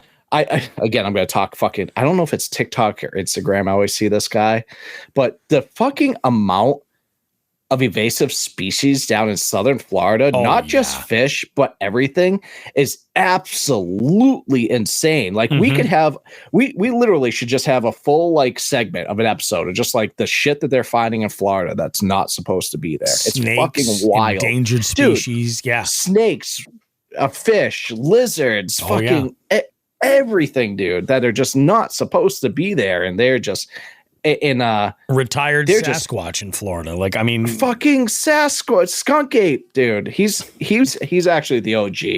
He's actually the OG. He's supposed to be there. Who was that? But when I was on the ride out to the Cape with Sean, and I was following him, and there was a raccoon, giant raccoon that like ran out across the highway. Sean just missed this sucker, and he goes over, and like his walk was a little bit more like primate-y than it was like raccoon. I didn't get a good look at it. I was like, dude, was that a baby chupacabra? What the fuck was that? Oh my god! Oh, dude, I think that'd be a cool, like in the future, that'd be a cool segment to have, just so people can hear, because and I'll send you the guy that I watch out there, Bobby, because he literally just goes into the Everglades, and pulls out these invasive species. It's fucking crazy. I have a fantastic idea to throw out there for a little bit of maybe to put a twist on this. Why don't we do a little round table of Florida anglers, and we'll make it a drinking game? Like, what? Yeah. Like every time they say like, do we just become best friends? I think it could be great. I mean, we might need to have some like emergency staff on hand, because I've created some very bad drinking games. Like I made a Goodfellas drinking game one time with some friends of mine, and the mistake was every time that they said the word fuck, you had to drink. You had to drink twice every time there was food in there. Like we got halfway through the movie, one of my buddies was just like, "Yeah, this is fun." Projectile vomited everywhere. It was so bad. It was so bad. We were all like, "Whoa, what the fuck?" It was oh man. But that could be a lot of fun. Just get a bunch of folks together, and we'll just be like, "All right, cool." And then at the end, eventually YouTube's got to stop streaming it. At some point. No, dude, fuck it. Like, all right, whatever. Every time, we'll come up with a list. Every time they mention an invasive fish, it's one drink. Every time they mention an invasive lizard, it's another thing. And if it's a mammal, it's a keg stand. You know what I mean? Yeah. How many invasive mammals are there down there? Oh, I don't know that answer, but I will tell you, like, and it's crazy because, like I said, I grew up in Florida for quite a few years. Yeah. And, dude, even like when we had taken a couple trips down to like the Everglade areas, and granted, I was like probably, 10, 11, 12 at this time. I don't fucking remember all this crazy, like all these crazy animals this guy's showing. So that's just a matter. God, fucking, I'm 39 now, so 27 years, and it's just that crazy. And it's it's the Florida man stuff, because a lot of these species start out as pets. Yeah, I'm waiting to see when somebody gets attacked by a fucking tiger in Florida. Seriously. You know what I mean? That's the shit that scares the shit out of me. You know what I mean? The problem is everything could fucking survive down there, because all of these like exotic, like these like cliche pets and exotic pets that people like to they all come from that kind of climate. I mean, shit, we saw it up here a few years ago where the guy released a fucking croc into the Chicopee River or the Westfield River? It was the Westfield River. Yeah. And we had the kid on who caught it. That's right. That was wild, man. Yeah. So we get it here and there, but that thing wouldn't have survived in the winter. Yeah. These things are fucking surviving. They get reproducing, and they're doing fucking So that's my off the rails rant. Wow. All right. No, this is a really, really good first segment, guys. What we're going to do here is we're going to take a short break. I'm going to grab a beer because I feel like I need one. We're going to come back. We've got we don't have a Just the Tip this week or FTG. You guys have apparently been on your best behavior, which is all right, which is fine. But we do have a Gear of the Week this week. And we're going to do that. And then we're going to talk about the winners of the April tournament and do some raffle giveaways. We have some winners of some fabulous prizes from some amazing prize sponsors for the Scavenger Hunt series. And you might want to pay attention because we might be calling your name and you could win some fabulous stuff. So we are going to take a short break. We will be back in just a bit. Don't go too far. More Jigs and Bigs coming up after this. Oh, and by the way, after all that good stuff, we've got Dan Bavery, who's joining us, who is the owner of Magnum Baits. We talk about the BEEF CRAW. You know what he told me in this interview, Joe? What's that? He makes a 10-inch Senko. And Jesus Christ, you know what the like sort of the sleeper community is that's like all about these things? I'm gonna say saltwater. Musky anglers. Wacky rigging sense. these. He's like, everybody thinks to throw like flashy stuff that's moving. He's like, you throw a wacky on like a big old hook, and he's like, yeah, they just because it just hits the water, and it's like it's something that they don't see that often, but it's that profile. I'm like, it's got me thinking. That makes sense. It's got me thinking. All right, we're going to take a short break, guys. Don't go too far. We got much more good stuff coming up right after this. Hey, you. Yeah, you. The one with the impeccable taste in fishing podcasts. Bobby Roast Beef here with a little call to action for all Jigs and Bigs listeners. We're opening up our hotline to you. Now you can call us to sound off about almost anything at 413-324-8519. Want to submit someone for our FTG segment? Call us at 413-324-8519. Care to maybe suggest a topic for just the tip or bait of the week? Call us at 413-324-8519. Maybe you just want to give us or anyone else a little shout out on the show, or you want to suggest a guest for the beef seat. You guessed it. Call us at 413-324-8519. The Jigs and Bigs hotline is there for you to leave a message with us 24/7. Just call 413-324-8519. Also, you can check that number in the notes of this podcast.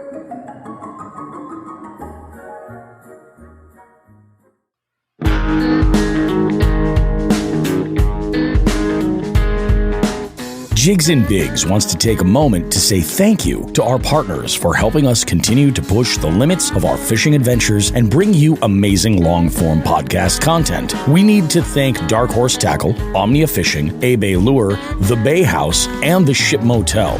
We can't forget about Three Bells Outfitters, Torres Sunglasses, and of course, Reaction Tackle. Be sure to check the description of this podcast for any associated affiliate links or promo codes they've generously provided our listening audience. Again, we cannot thank our partners enough for their support. Please consider supporting them and supporting the show in the same process.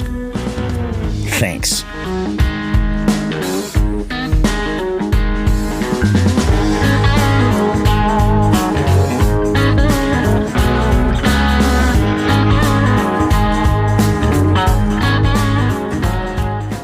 Okay, gearheads, it's time to talk tools.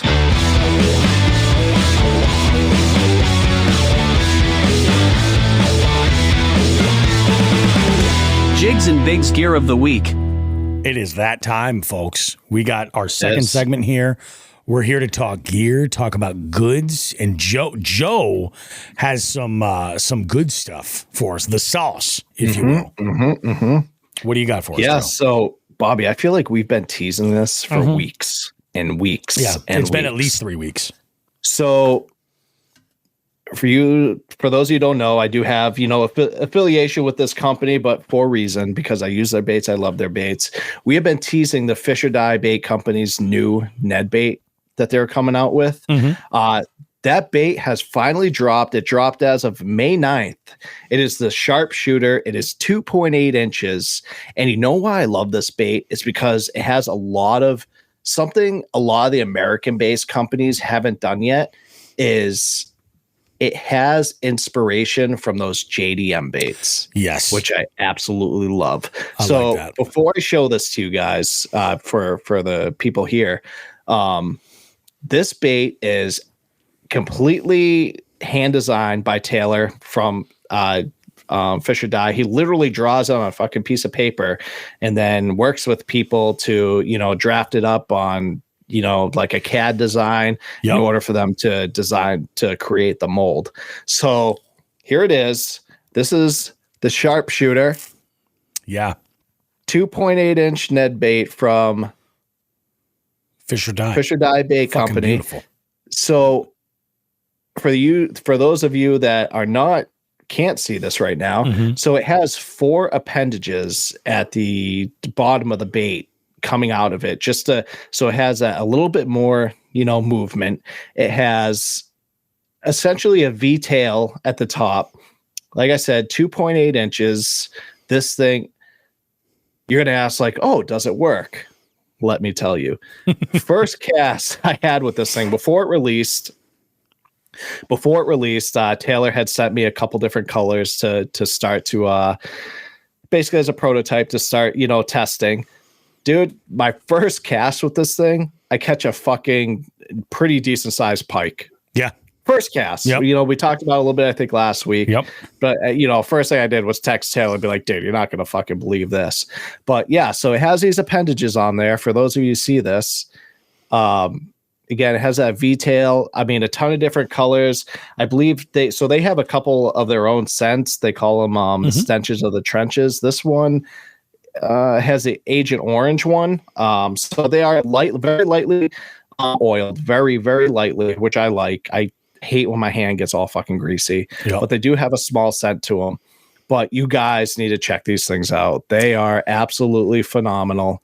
It's almost like a more of a, what's the word I'm looking for? Like a minimalist skirt. It really is. That's that's kind of what I get from that, like a minimalist skirt. And you see that in a lot of the JDM baits. You know where I would, and this is a JDM bait that I would use this on. You know where I would use that? That would be a go-to. Please tell me. Those BFS chatterbaits I like. Yes. That straight tail with that little extra bulk up at the top there to kind of bulk up that skirt a little bit. That would be nasty. Oh yeah, dude. And the cool part about this is the way it's designed with that V-tail. Yes, was designed to be a Ned bait, but dude, there's so much you could do with that. You could drop shot this thing. I mean, there's so much you could do with this bait. So where you can find this bait, you can find this bait on fishordie.com or fishordiebaitcompany.com. They're up there on the site. That goes straight to them. They do also have baits on Tackle Warehouse. These are not on there yet, I don't believe. So just go on Fish or Die Bait Company, order them there. Get them from the source, man. Yeah, and if you want to get a little discount, go ahead and put in the code JBrown, and then JBrown Recruit in parentheses, and you get yourself a nice little discount. And the Fish or Die Sharpshooter 2.8 inch new bait. I think this one's that's awesome. I think it's gonna take the world by storm, being that JDM. It's that JDM type bait, but not at a JDM price. I mean, just look at the movement of that thing. Look how much movement and it can't stop. Yeah, it's absolutely wild. Taylor is an absolute magician with his bait designing. That's what's great is all their molds are one-offs. So. Yeah, thanks, Tim. And it's so funny, man, to tie this into like making plastics is like, that's what we talk about with Dan from Magnum Baits. That's what separates plastics is innovation. Like if you're taking something and truly making it your own and building on it, like 100%. I 100%. But while we're talking about Fish or Die, right? Yep. I just was going through. By the way, guys, if you're not on the Dark Horse Tackle Discord group, you're missing out. Like, it's not just for pro staffers. It's like, if you want to know the scoop, jump on. It's like being in on the Dark Horse Tackle group chat is really what it's like. Check out the Discord. It is absolutely awesome. In fact, you know what? I'm going to leave a link for it in the description so you guys can check it out. But the reason why I bring it up is that, because of our partnership with Dark Horse Tackle, we kind of get a little bit of a preview as to what's coming in the next boxes. And the idea is that they want us to be stoked about a lot of these things that are in there. Of course. Fish or Die's in that next box, man. Yep, they sure are. And why don't you tell them about that bait specifically, Joe? Because I'm stoked about it. So once Zach and Josh found out that I was working with Fish or Die. They're like, dude, like we want to really get them in. Yeah. There's a point with the old owners of Dark Horse Tackle attempted to, but they just couldn't. They just couldn't make it happen then. Yep. So I reached out to Taylor. I was like, dude, Dark Horse Tackle, newer owners. I was like, see if you can make something happen. Mm-hmm. And sure as shit, they did. And you guys are going to be seeing the Warbird coming in the next box. And it is just a phenomenal bait. It's kind of a fluke style bait. Man, I don't want to say it's a pintail because it's not, but the tail of it is essentially an arrowhead, right? And I wish they're all in my boat, so I wish I had one with me right now to show the Patreon guys. But yeah, dude. So the movement's awesome. The attention to detail. So it has eyes on it, like actual eyes. Crazy part is like Taylor, his wife, and his kids fucking glue these eyes one by one by one. No shit. Oh, absolutely insane. I have been using them on trailers for my trailers of late. And oh my God, the movement is just fucking phenomenal. They're awesome. Everything Fish or Die makes is just phenomenal. Mm-hmm. Everything is one-off baits. You're not going to find them anywhere else. It's awesome. I mean, I haven't had them in hand yet. I want to see, but from what I've seen in the pictures with that bait, like it's a straight tail, but it's almost like, because it's like segments, it's almost like hinged. Yes. So it's all, it is. It's segmented. The whole bait, almost the whole bait is segmented. So just to get that more movement. Yeah, the articulation's got to be insane. Yeah, with that. It's absolutely crazy. They are wild as a trailer. They are a wild bait because it's not like you're getting the thump of a paddle tail. Yeah. That thing is just fucking going everywhere, just really getting some attention. Yeah. You know what I mean? And with that arrowhead on the back, like that adds a little bit extra bulk back there, so it can really whip. You know? Oh yeah, I'm psyched to try it out. Yeah, I've like right now I have it on all my bladed jigs that I have tied on, as well as my swim jigs, and it's just wild.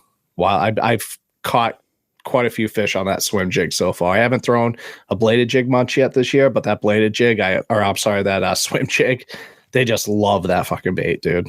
And I'll tell you this, another item that's in that Dark Horse box that'll pair really nice is the Martin's bladed jig. Martin's custom bladed jig. Perfect. Yeah.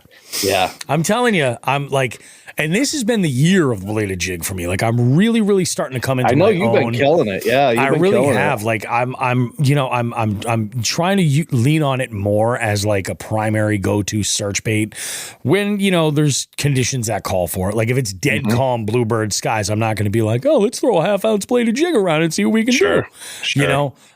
If it's tied on though, I'm gonna throw it. Like, I'm going to throw it. And I'd rather throw it earlier than late. So, get it out of the way, see what we can put together, and freaking bananas, dude. Yeah, I'm stoked about this next box. I think this is going to be really, really, really fantastic.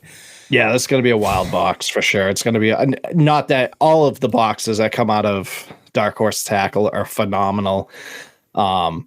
I've finally been able to use some of those baits that I don't typically use, like the micro type baits that they had sent out in a few boxes. Yeah. With that new BFS setup I have, which we'll talk about that in the coming weeks.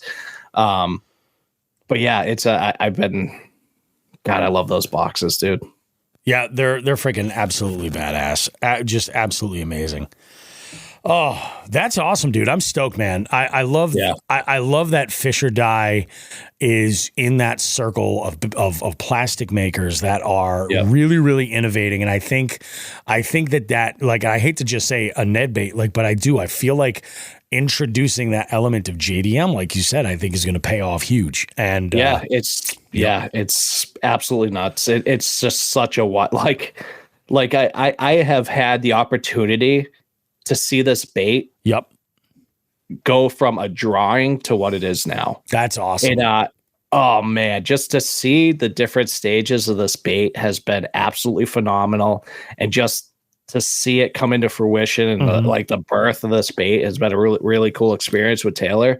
And I'm just, dude, the first time I opened it up and put it in my hand, I was like, this bait is game changing. Yeah, freaking badass, dude. Well, we got some folks that we need to congratulate. Are you ready?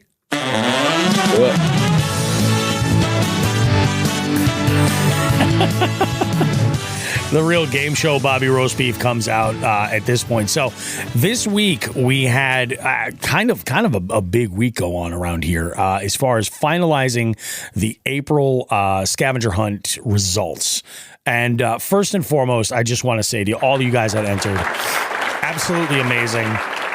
I want to go through some numbers and first, before we get to the winners, kind of go over some stuff. So in April, we kicked off, we had 35 anglers, and 35 anglers showing up. I think in total, we had something like 27 or 28. 28 of you had entered fish, which is just absolutely awesome. You guys killed it. Appreciate you. You're just absolutely awesome. The winners are as follows. I'm going to start with, so we had, 5 payout positions. Stephen Galloway came in 5th place. Congratulations, Stephen. Awesome job. 4th place goes to Dan Sudo Jr. Dan, excellent job. Now, Dan, I will say this. In the ticketing process, when everybody's gone and, gotten their tickets and registered for the event, there is a question in there that asks what your preferred payout method is. For the life of me, I can't find that anywhere on the angler profiles, anything like that. So I've been reaching out to these folks individually. Dan, I sent him a friend request on Instagram. I'm going to follow up. I'm going to email him probably tomorrow morning too, if I don't hear from him before then. But he's the only one that still needs to be paid out. 3rd place goes to Kevin Mahoney, Biohazard Bassin. Kevin Mahoney, awesome job, dude. Unbelievable. And then these were the 2 names that really, I was like, I'll tell you, our second place winner, I had a feeling going in was going to do very, very well. And that's the one and only John Hagens, taking 2nd place. Nice job, John. And winning the big, I would say, the biggest pile of Jigs and Bigs gold. The one and only Mr. Tim Behan. Awesome job. Congratulations to all 5 of you guys. You did very, very well. You should be proud of yourselves. It is just absolutely amazing. April was, and Todd says it right here. He goes, April was a good one. April. Oh, I think he was talking about the Dark Horse Box, actually. But April, the tournament and the Dark Horse Box, fantastic. We just had ourselves a fantastic time with that, and I am more than amazed with everybody who was in there. So all of the folks who did not place in the check winning spots have now been entered into a little raffle, and we have 5 prizes we're giving away, and we're going to go ahead and congratulate those winners right now. The first winner that we have, this is getting a prize. Now, again, I don't know necessarily what the prize is. I only know what what the companies are. We're basically just handing over contact info, and then that's it. We're letting it go from there. So our first prize is from Hookset Hoodlums, and that's going out to the one and only Wolf of Walmart, Dave Urkey. Congratulations, Dave. That is awesome. And you know what? I would really like to see the Wolf of Walmart decked out in some Hookset equipment, some Hookset gear. You guys might notice this hat that I have, this Underwater Robberies hat right here. This is a classic, a staple. Yeah, and Joe rocking that color combo is just awesome. The green and orange. I love it. Dude, it's so good. It is so good. They're a fantastic, they have really, really great looking stuff, and it's the kind of stuff that you don't mind wearing everywhere, and it tells people that not only do you fish, but you're a certain caliber of individual. You know what I'm saying? It says a little something about your character, and what that is, I'm not going to judge on, but I know that those are quality sons of bitches. Next up, we have a prize from Nako. Now, those of you that have entered the scavenger hunt know that there is a 20% savings discount code that is open to the anglers in each of these tournaments. And you can save yourself 20% at Nako. if you want to gear up on any type of fishing accessories or gear. In fact, if you're looking to get into BFS, Nako is the maker of the Cormorant reel, and I believe, I forget what the other one is that they have. They have 2 different BFS reels. They've got a bunch of different, all kinds of tungsten and stuff. Check it out. But the winner for that prize pack from Nako is David Pelletier. Congratulations, David. Next up, Dark Horse Tackle. Dark Horse Tackle has been with us through the planning of this 2024 season. They've seen the ups, they've seen the downs, they've participated. They're in on this. Dark Horse Tackle, the winner of the Dark Horse Tackle prize, it's the one and only Roadkill Nick. I love it. Roadkill Nick, longtime listener of the show, longtime slayer of deer on all roadways everywhere. And, he's going to have himself some Dark Horse Tackle swag coming his way, which is absolutely awesome. Next up, one for the ladies. The Reaction Tackle little gift pack, swag pack. Now, Reaction Tackle is another one of these companies that has all kinds of great gear. Again, if you are lucky, they're just going to go, here is a Reaction Tackle gift card. Then you can go ham. Get yourself some tungsten. Get yourself some terminal. Get yourself a bunch of line. Reaction Tackle line is out of this world. The braid is dynamite. I've used the monofilament, the fluorocarbon. I haven't gotten any of the copolymers. There are some like lead core fluoros and things like that. But they've got all kinds of great stuff for you, even including like tackle storage. So if you're looking for 3,700 boxes, waterproof stuff, if you're looking for bags, backpacks, pliers, all kinds of stuff like that, Reaction Tackle's got you. That prize goes out to the one and only Jenna Beaudry. Congratulations. And that brings us to our last prize. Some might say, lately, the buzz that this one company has been getting from one angler alone with one nasty habit, Abay Lure. Abay Lure creates some of the most beautiful hard baits I have ever seen. Custom paint jobs like crazy. To bring Dark Horse into it again, that last month's box, you guys saw that huge square bill that came out from Abay. I've got one from Dirty Perch, and it is glorious. Who is winning this little prize here from Abay Lure? It could be none other than New Hampshire's finest, Adam Blomeke. Nice job. Excellent. Congratulations to everybody, guys. I hope you enjoy your prizes. I'm going to be passing this info along to my contacts over there, giving them names. And I'm also going to pass along emails from the accounts through Fishbrain. They can reach out to you and all that stuff and get you all squared away. But congrats to all of our winners and the raffle prize winners. That was a lot of applause. That's better. I'm stoked. I want to know how May is going to turn out. I'm excited, and we actually retained a good amount of anglers. I think we're at 27 anglers for May. It was it's pretty impressive. Yeah, it really is. I mean, there's like 207 entries right now. Well, let's take a quick look at in April. In April, we had 276 entries with 28 anglers in the field. In May, let's just go and take a look at what's May look like currently. Let's look that up here. I want to say it was like the last time I looked when I entered Jeremiah's show. I want to say it was like 207, and we're not even halfway through the month yet. We have 27 anglers entered. How many have entered fish? Let's take a look. 27 anglers entered and 25 have entered fish. So that's awesome. Almost 100%. And was 209 entries. And today, so that's two more since two more. That's unreal. And I'm loving this. This is great. I'm absolutely loving it. And remember, guys, in 3 days, you'll be able to sign up for the June tournament, the June scavenger hunt, and the June bass slot limit tournament is live now. The link is in the description. So go ahead and get on it, man. That is freaking awesome. I'm stoked. Tim Behan chimes in and goes, congrats all. That was cold water. Each month is different. You know what, Tim? You're 100% right. Each month is like, you're going to struggle for different, like you wait and see how tricky it is to get like trout to bite in like late July, early August. It's like it gets to be really, really challenging, and like you gotta put in the work. You gotta grind it out. So I mean, it's kind of crazy. I'm pretty stoked, man, for all of this. I think that I'm kind of loving the way that this whole tournament series has kind of grown. And we're getting a beer. We're getting a beer review right now, actually, from John Hagen's The Land Shark. He says it's not bad. I haven't had one of those in a hot minute. And I want to say, same here. Yeah, I want to say that was I'm vacationing at the beach. Let's go ahead and crush a bunch of land sharks. That sounds like a good idea. Yeah. That's a good one for that. Probably a good Michelada beer, to tell you the truth.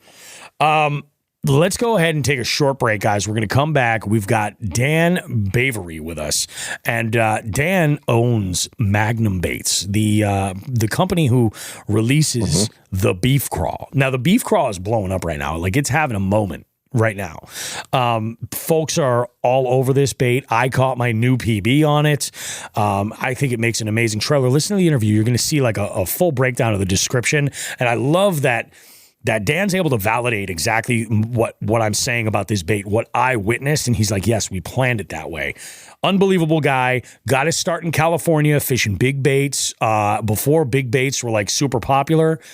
Traveled all over the place, and now they're in Texas making it happen, and their stuff is showing up in tackle stores and in some online retailers and stuff. They're absolutely freaking fantastic. So yeah, get yourself some BEEF CRAWs for sure, and enjoy that interview. We're going to take a short break, guys. We'll come back after that interview. We're going to wrap it all up. You guys won't want to miss out. More Jigs and Bigs coming up right after the hiss.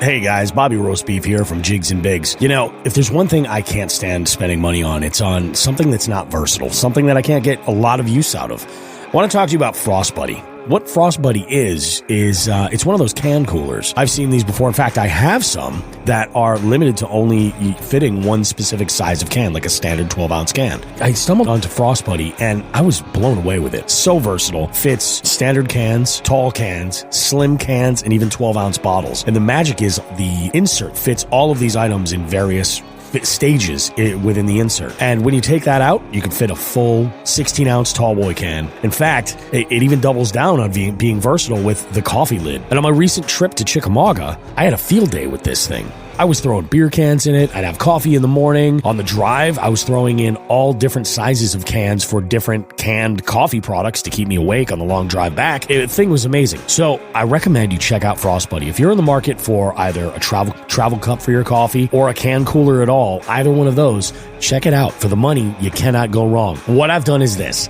In the show notes for this podcast you're listening to right now, if you look there, you'll find a link to Frost Buddy where you can get yours. And not only can you go and get your Frost Buddy there, but you can help out the show as well. Go and visit that link in the show notes to this podcast. Check out a Frost Buddy. Tons of colors, tons of patterns, all kinds of great stuff. And it's a great spot to put your Jigs and Bigs sticker too. Take it from me, Bobby Roast Beef. You're going to get the most versatility out of this one product, probably out of anything you're ever going to buy, especially for anything that you're drinking. Frost Buddy. It works for me. I'm a happy guy.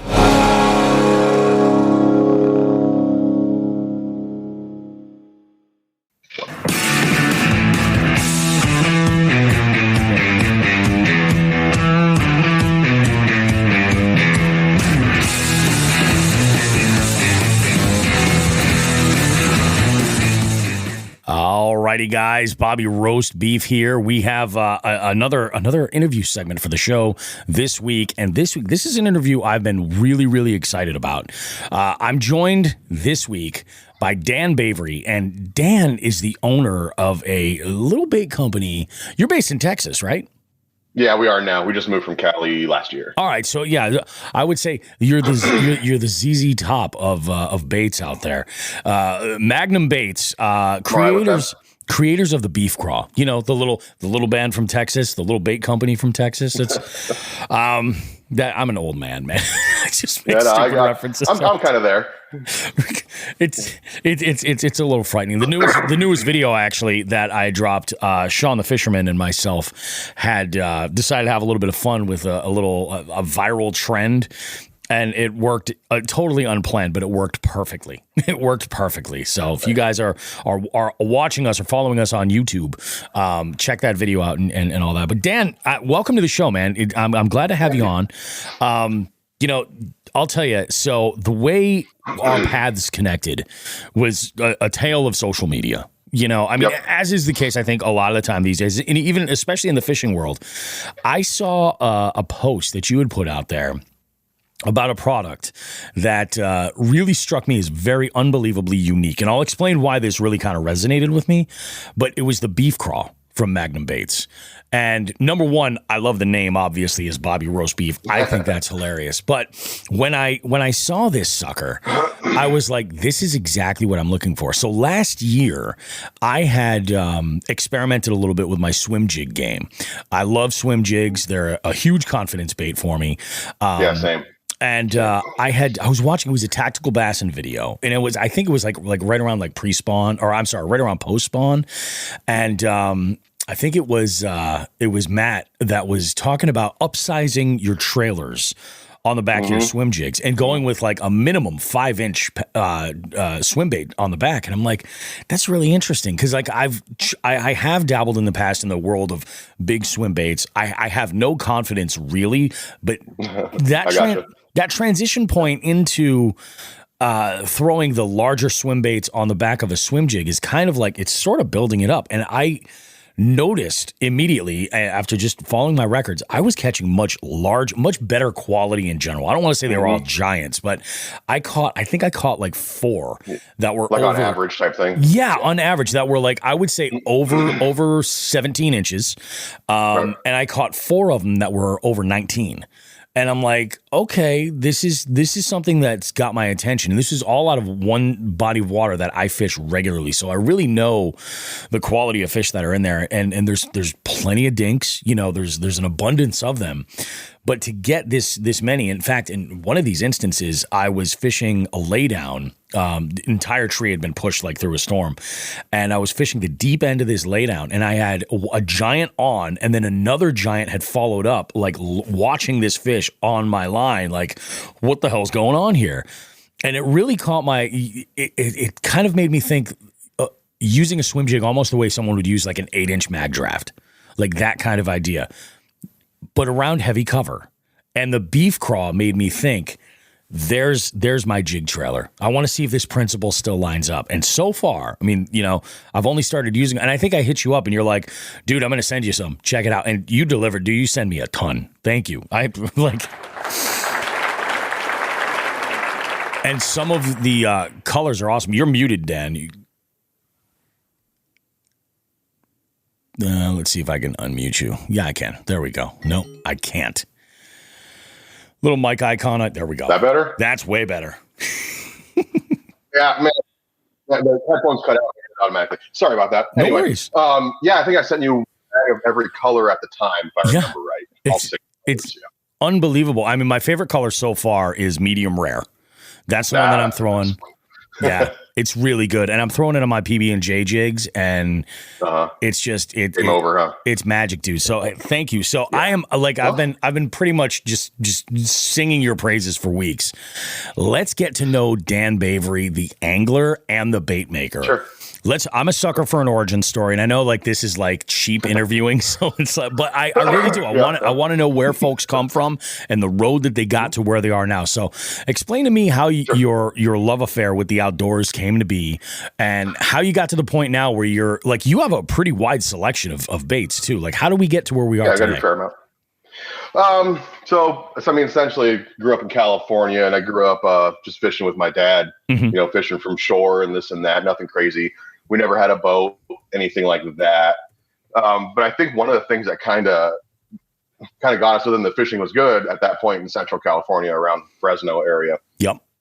Was that in the early 90s somewhere, it was California's first trophy lake, where it has to be like over 24 inches or something like that, whatever it is to keep. Yep. So it's a trophy lake. It's 8 pounds plus, we lived like with 30 minutes from that or something like that. Oh, wow. So we and it was closed for however a decade. I forget exactly. It's called Eastman. we would just go there and we would just see just giants. They're just there everywhere. The local tackle shop, there was like every week there was like a 10 or a 13, a picture of it or something like that. That's awesome. It was absurd. So I guess it kind of started with catching some bigger fish, although, we didn't have a scale or anything at that time. So whether it was 8 or 10, I don't know. I just remember catching a lot of big fish. Yeah. But then trout fishing, all that kind of stuff, all the standard stuff. That's actually what I'm really good at is trout fishing. I just don't do it often. But that was Central California. So that was, God, how old was I? I don't even remember the first time I went fishing, probably 8 or something. Mm-hmm. Something like that. Just grew up fishing all my life and farm ponds and stuff like that in the farms in Central California. The private property places, the cool stuff. Yeah. Hopping fences and yeah. Oh, yeah. Always the stories about people getting shot up with like rock salt from the farmers, shotgun. Mm-hmm. Yeah. I never saw it. We just heard about it, but those kind of places anyway. Oh, yeah. But so kind of just grew up fishing in the 90s and went to the Navy actually for a long time. Well, 11 years anyways, and went all over the world, did fishing like off the side of the boat and just random places. It was pretty cool. Oh, yeah. So fishing's always been a thing of mine. Everywhere I've gone, I've always had a fishing pole, at least for the most part. Yep. So that was my thing. But Magnum started, well, it wasn't even called Magnum at the time. It was called Real Invasive, like REEL or whatever. Oh, okay. In 2007 or 8, right around there. And we were throwing the swim baits. That's where, we didn't throw that growing up because they weren't as available. Yep. We didn't know about them. And, mid 2000s, that's when things started coming out. And that's when we started doing that. But that was up in Washington State, actually. I was stationed up there. Oh, really? So, yeah, Washington State is where the big baits really started for me. Growing up, it was, standard worms and stuff like that. Yep. Nothing crazy. So I was on shore duty up in Washington near Seattle, and we just started throwing the HUDs and all that kind of stuff in the early Hiroshima Customs and things of that nature, and Lunker Punker 316, whatever we could get our hands on it, what it was. And there wasn't a whole lot of people up there doing it.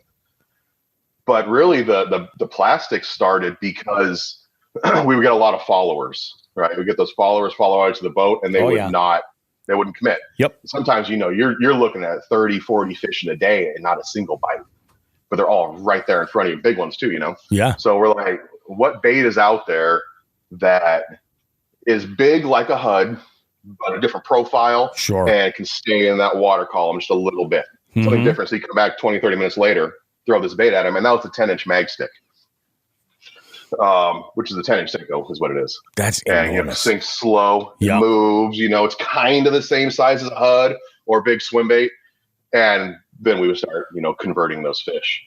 So that's kind of actually how Magnum started. Gotcha. I ended up getting deployed. I went to Africa and blah, blah, blah. Yep. So that came to an end when I got out in 2011 out of the military, and then a few years later started up Magnum 2018. Getting everything going, thinking about things on the back end, and then came out with the mag stick again as the release, quote unquote, get the tackle warehouse right away, and then just everything's just kind of blossomed from there. But before moving here, excuse me, I'm a little parched this morning. That's all right. No worries, man. So moved back down to California, and that's when started fishing the Cal Delta a lot. Yep. We lived 30 minutes from the Delta. Oh, yeah. 25 minutes, depending on traffic, you know what I mean? Oh, yeah. So I was there 2, 3, 10. I worked like 5 miles from there, from a different launch. The Delta place is gigantic. And so I go fishing there 2, 3 times a week. And that's where things started to progress. Oh, for sure. Storage started calling. People started asking what's going on here, Oh, yeah. It's like that. So that's kind of how, like quick background, how Magnum kind of started.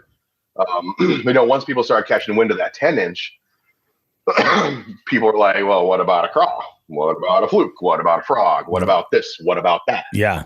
People are wondering if that's, down the pipe.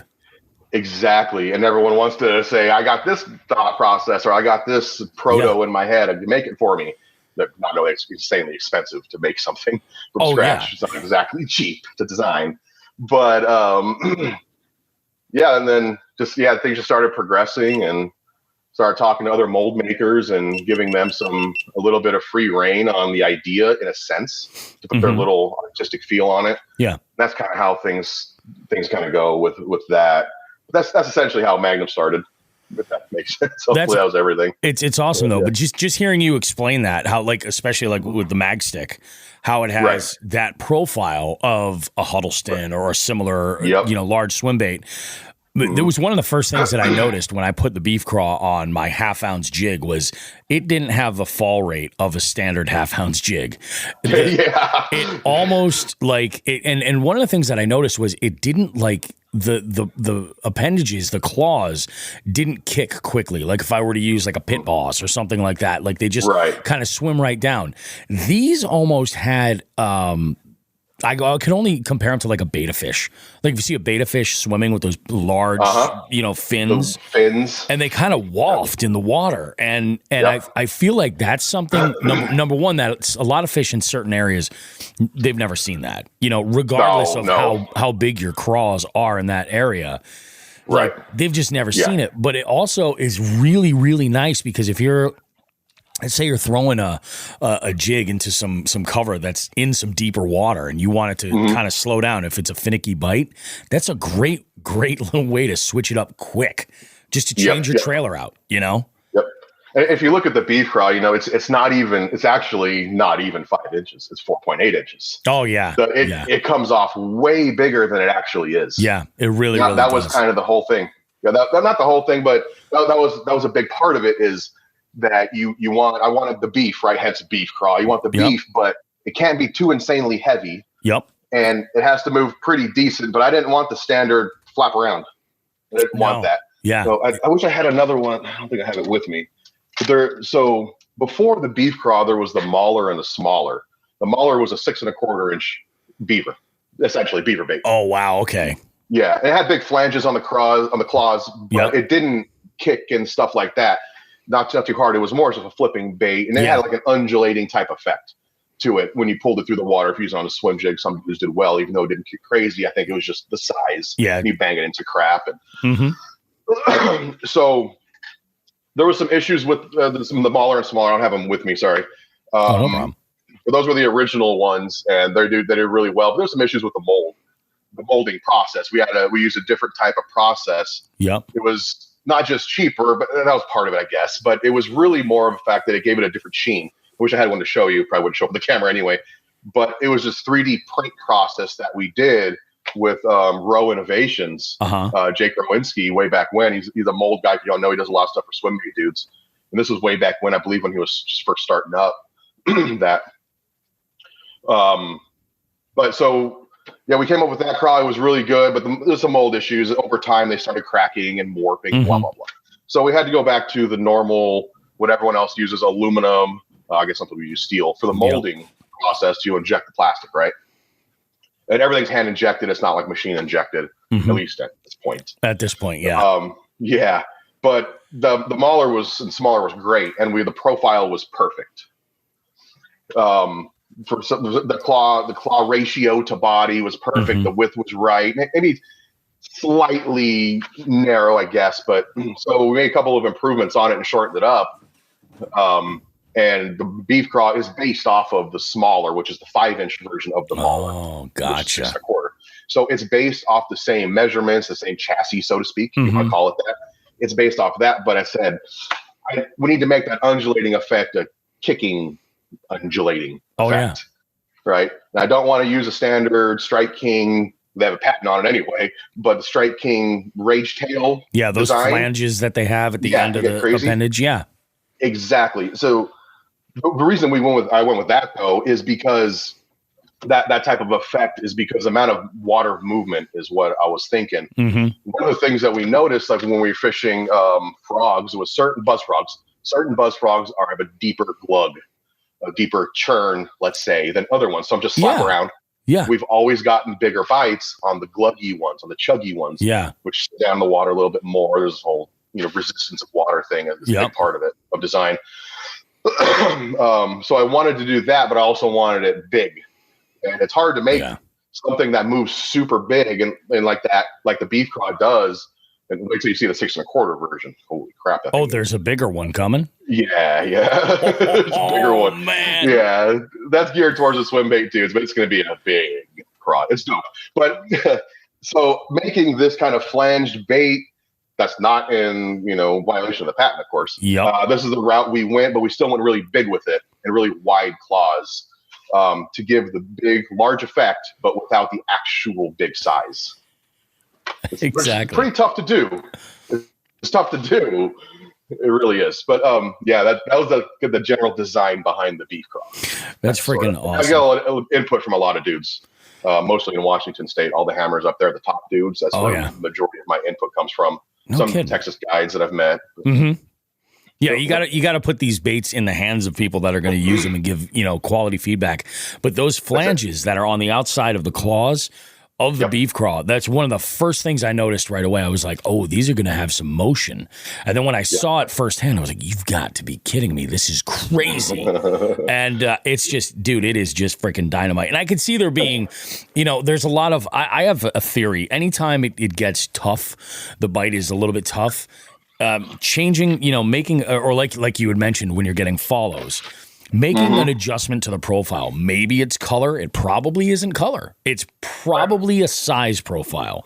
So do you go up or do you go down? And honestly, I think only the fish is going to tell you what it is, but I feel like you've got an equal shot as long as you go a little bit larger extreme or smaller. Like I like to throw big jigs and I like to throw big swim baits, but I also throw, this year I just started throwing BFS. So I go super small too, Right. And there's a certain level of I don't know if it's the element of surprise or what it is that works well for getting bit in either of those situations. So completely agree. Unbelievable. Something different, right? Something everyone's throwing the same big brands, and I get it. So often I throw them too. Oh yeah. Not gonna lie, I'll throw Reaction Innovations Beaver sometimes. Oh hell yeah. Why wouldn't you? They work. They're great. Yeah. Exactly. I agree. Sometimes maybe it's just that they see it too much. I don't know. Especially in high pressured areas. Here in Texas, it's insanely pressured. The waters. But they take care of it, the water, though, that's for sure. Oh, it's not like California where it's highly pressured and they don't really care that much about bass. Exactly. Over there, that whole stupid political stuff. But yeah, it's a little bit different down here. And I did have sometime, I wasn't making stuff at the time, Magnum stuff, when I was in Maine. I was up there commissioning a ship for the Navy. 2006 or no, 2004. Sorry, 2004. Yep. I just slayed up there. It was absolutely Maine's fantastic. amazing. It's out of this world. It was so good up there. Yeah. I was like, no, there's not gonna be any big bass. There's so many big fish up there. Oh yeah, it's just it's the wildest part of New England. It really is. It's just. And I mean, I grew up just 2 states away. Well, 1 state away, New Hampshire. That's all that's separating us. And this, just last year, I had gone out for my first time to northern Maine to fish up at Moosehead, and it was just freaking insane. Wow. Absolutely bananas. Yeah, I mean, totally different.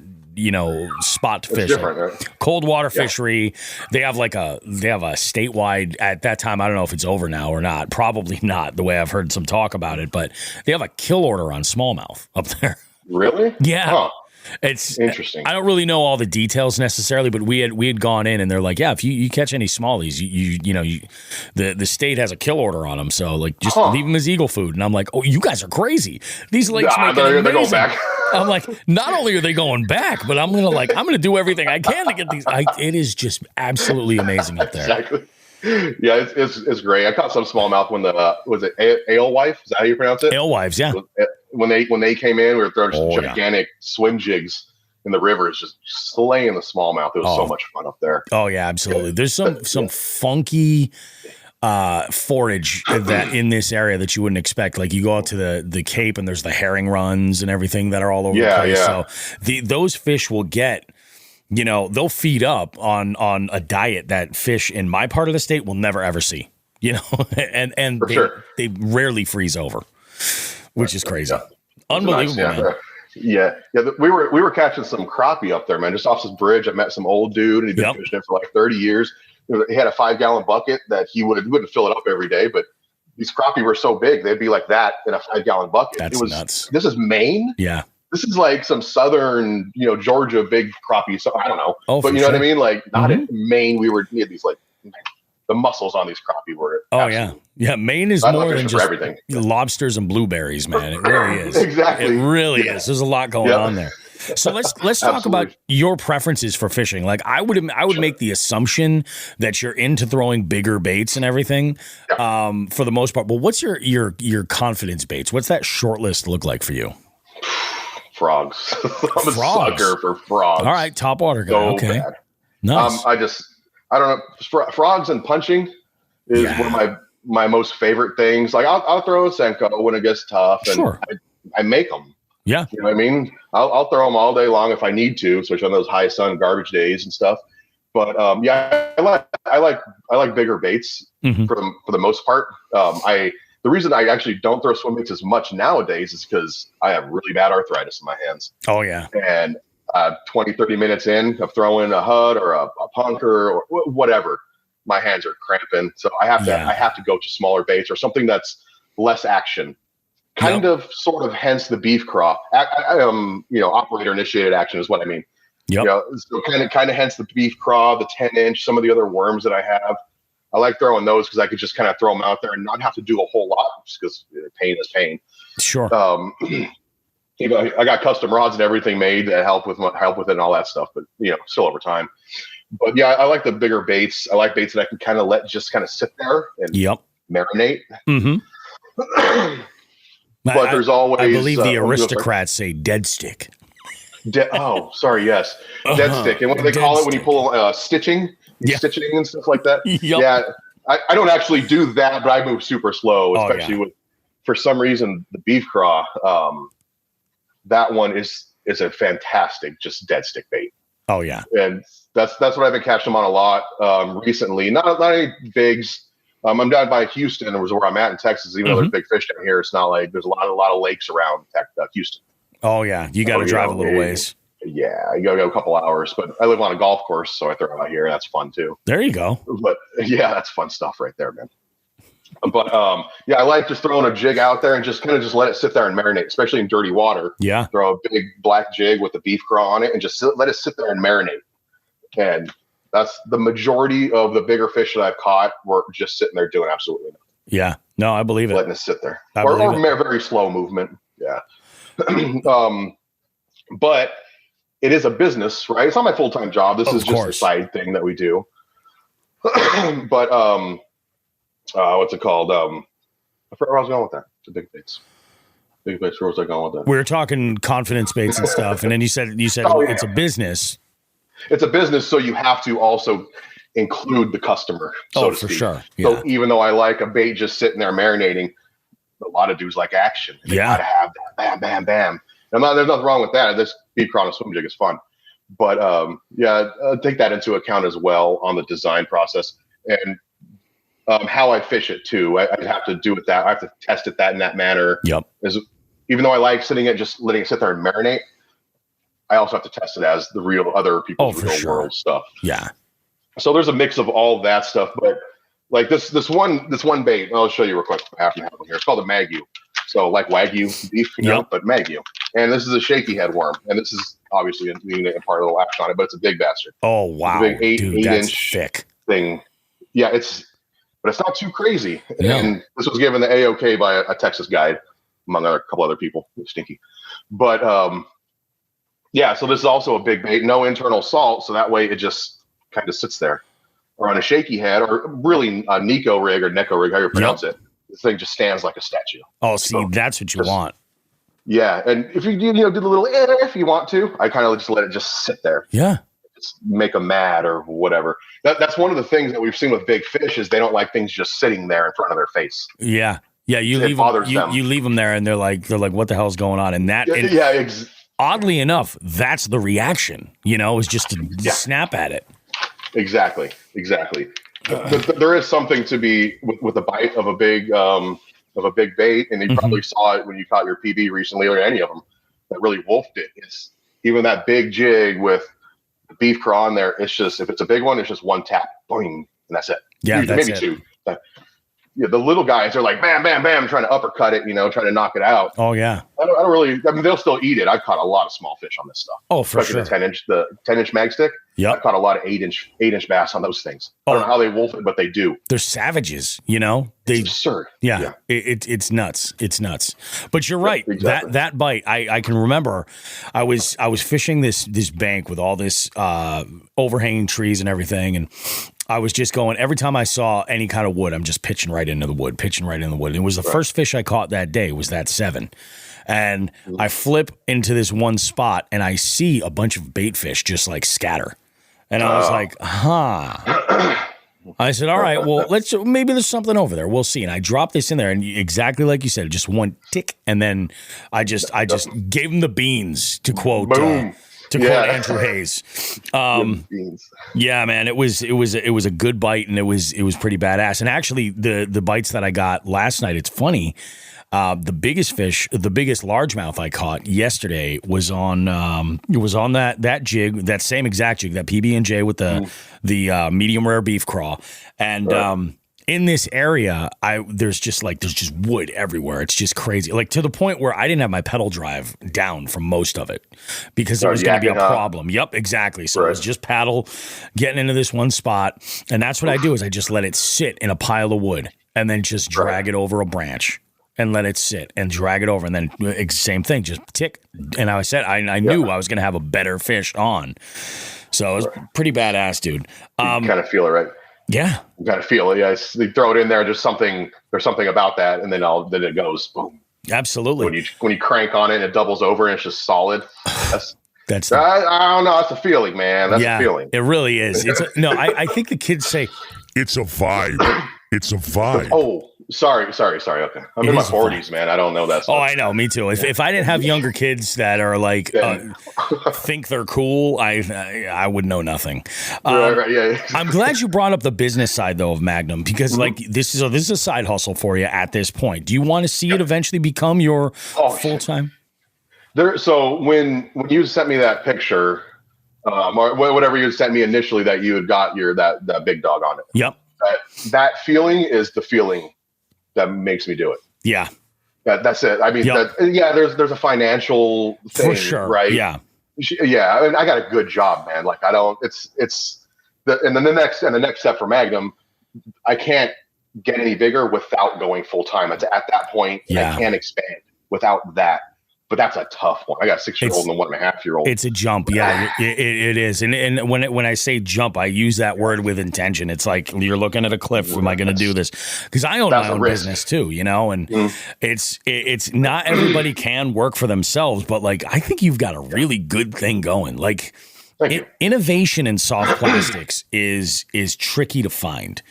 It really is. And that's not to throw any shade at other plastic makers or folks that are doing DIY. Like, I get it. Like, we're always going to need paddle tails. We're always going to need stick baits. We're always going to need flukes, all this stuff. So like, yeah, if you can make your own, great, go for it. But to really get something that's innovative and unique and kind of stands apart a little bit, I think there's something special. And that's actually, we partner with Dark Horse Tackle, and that's what they think about all the time, is like, what are we bringing to the table, or what are these makers bringing to the table that's unique? What do you think, like, the next, like, what's your 5-year plan look like? Hopefully it's Magnum full time. Yeah. I hope so too, man. I do. I hope so for you too. So what you were saying though about, a lot of people can make a Senko, right? There's molds out there. I have them. Yep. My guys have them. I know everybody that has them. And we do make normal size stuff too, quote unquote normal. We call it the regular. So a Senko is a stick bait, right? We call it the reg stick. The Magnum is the big one, the two big ones, the 6-inch and the 10-inch, soon to be an 8-inch as well to fill that gap. But that's, they're fat. You know what I mean? They got a bulk to them, or the beef crot's bulk. But we do make regular ones as well, just because people want them, regardless of the market being saturated with them. And anybody can, you can buy $100, $150 kit, whatever it is, online and start making Senkos tomorrow. Yep. Right. But for whatever reason, people like my colors. And I will say that was one of the things for whatever reason, I can't play guitar. I'm a klutz. I'll roll my ankle on everything and blah, blah, blah, and get a hangnail and all that kind of shit. Right? But for some reason, I have an eye for color on baits for whatever reason. I don't know why. So when I started making them, we were making them just for ourselves as the follow-ups, and then people caught wind, and then businesses started asking about them. That's how that kind of went then. But we're just making them, right, and making them for friends, and they're like, "Can you make this Yamamoto bluegill?" Which I made with like 7 different colorants instead of just buying green pumpkin and whatever flake and mixing it. And I mixed it up and made it like an art form in a sense that is more fun than just dumping 30 drops of this in there and mixing it up. You know what I mean? I want to make that from avocado color and this and that. Yeah. But so people like my colors, which I'm very happy about. That's a nice thing. But so I started making the regular size stuff as well. Flipping tubes, 4-inch flipping tubes, as well as 4, 5, and 6 inch just regular Senko style baits. Yep. And I did that just because people were asking, but I only do it in bulk, 20 pieces up. Gotcha. Because it's not Magnum. You know what I mean? Yeah. No, that makes sense. And we still make them good and they kill. And there's nothing, I'm not like downgrading them. It's just we do it in bulk because we want to do the big shit. You know what I mean? That's the fun stuff. But for sure. Back to the 5-year thing. Yeah, that's the thing is hopefully that's what it is. Yep. Things have been progressing pretty well this spring. There was a muskie guy, a couple of muskie dudes up in North Dakota that took the 10-inch mag stick out there and slayed some muskie, wacky rigging a 10-inch Senko. I never thought of that. Me neither. Wow. And then one of my customers, that hit me up on Instagram, sent me the link to YouTube, and I was like, whoa. And it was actually a good video, and the dude has like 400,000 followers or whatever. Yeah. So and then all of a sudden, instantly, everything's gone. Everything on Taco Warehouse is gone within like 3 days. So like there's this huge uptick all of a sudden the last few months, especially. But the BEEF CRAW it's sticking good, man. And people, and I'm proud of the design for sure. I really like it. You got your PB there. I don't know how many stories I get since I only released it 8 months ago. How many PBs on it? Oh wow, that's awesome, dude. It's like I've had the design for a couple of years. Yeah, it just takes forever to get through the testing process. Yeah, that's true. Yeah, the production mold, cutting CNC crap, and all that stuff, and getting the colors right because each mold is a little bit different than the next. Yep. Yeah. And they all have their variations. Do we put salt in it? Do we not put salt in it? Etc. Which we did, by the way. I will say, we did put salt in it. One thing that I've noticed about the plastic is it is really unbelievably durable, and the nice thing about the shape of the body and how there's segments is that you can kind of adjust how compact or how Magnum, pun intended, you want. Because I'd gotten the after my fifth or sixth fish. I think my sixth fish. I was up at the top on this one specific jig. It's got a wire trailer keeper, and it was kind of tearing up there. So I took it off, and I just took one segment off. Boom, good as new. And it's a nice little fluctuation in profile that you can make on the fly. So you're looking at these giant, and I love to use the term. One of our followers on Instagram had commented when I had posted that reel with that tank, and they're just like, "Holy cow, that's a huge claw! Look at the meat flaps on that son of a bitch!" And I'm like, "Nice, absolutely, you nailed it. You broke the internet, sir." Right. And it's just like, it's awesome because you can get that body really compact and get those claws deep into that skirt. So that it might make for a really, really good looking smallie bait, Yeah, exactly. It's you can turn it into more or less a full size craw to a chunk, so to speak. A chunk. Yeah, it still have the big fat beefness to it. Yeah. Instead of your jig popping up like a softball or however long it turns on, now you're like a tennis ball or small. What do you know? What I mean? Yeah, it's very flexible. Claws will match. Yeah, absolutely. It's actually less durable than the smaller that it's based off of. It's actually less durable. No kidding. Because of the salt content. Oh, okay, that makes sense. There's a couple of dudes. I'm sorry, go ahead. I think you got to have the salt. I think you got to have the salt. Like it's just. Yeah. I'm on the fence with it. Like personally, I don't know, but because I take input from several people, mostly the Washington dudes. Yeah. But throw them a name: Tag Watson, Ron Hobbs, Jordan, Austin, Nick. Yep. Bunch of dudes. Jake. Jake Boomers owns Alpha Anglers, giving us a little bit of input and pass and stuff. They're like, yeah, you got to have salt. I'm on the fence, like whatever the clause. So you're taking the business part of it, the customer, and what the hype is, so to speak. You want to have the standing craw. That's what everyone thinks: fighting position, standing craw. Okay, sure, maybe. I'm not a biologist craw. I'm not a craw biologist. Whatever. I'm not out there every day fishing like the pros are. So they probably know a hell of a lot more than I do. But there's something about when you put salt in a bait and it lays down, or maybe just not super straight up. Yeah. Look at Yamamoto. All their craws, I don't know about the new ones. I haven't really messed with them. Yeah. A lot of the stuff is super salted. That means it's laying flat when it hits. Oh, yeah. Right? So I think there's something with bigger fish and salted baits, like the reactive innovations of the beavers, they're heavily salted. Yamamotos are heavily salted. There's a lot of big fish on those baits. Oh, yeah. They're all heavily salted.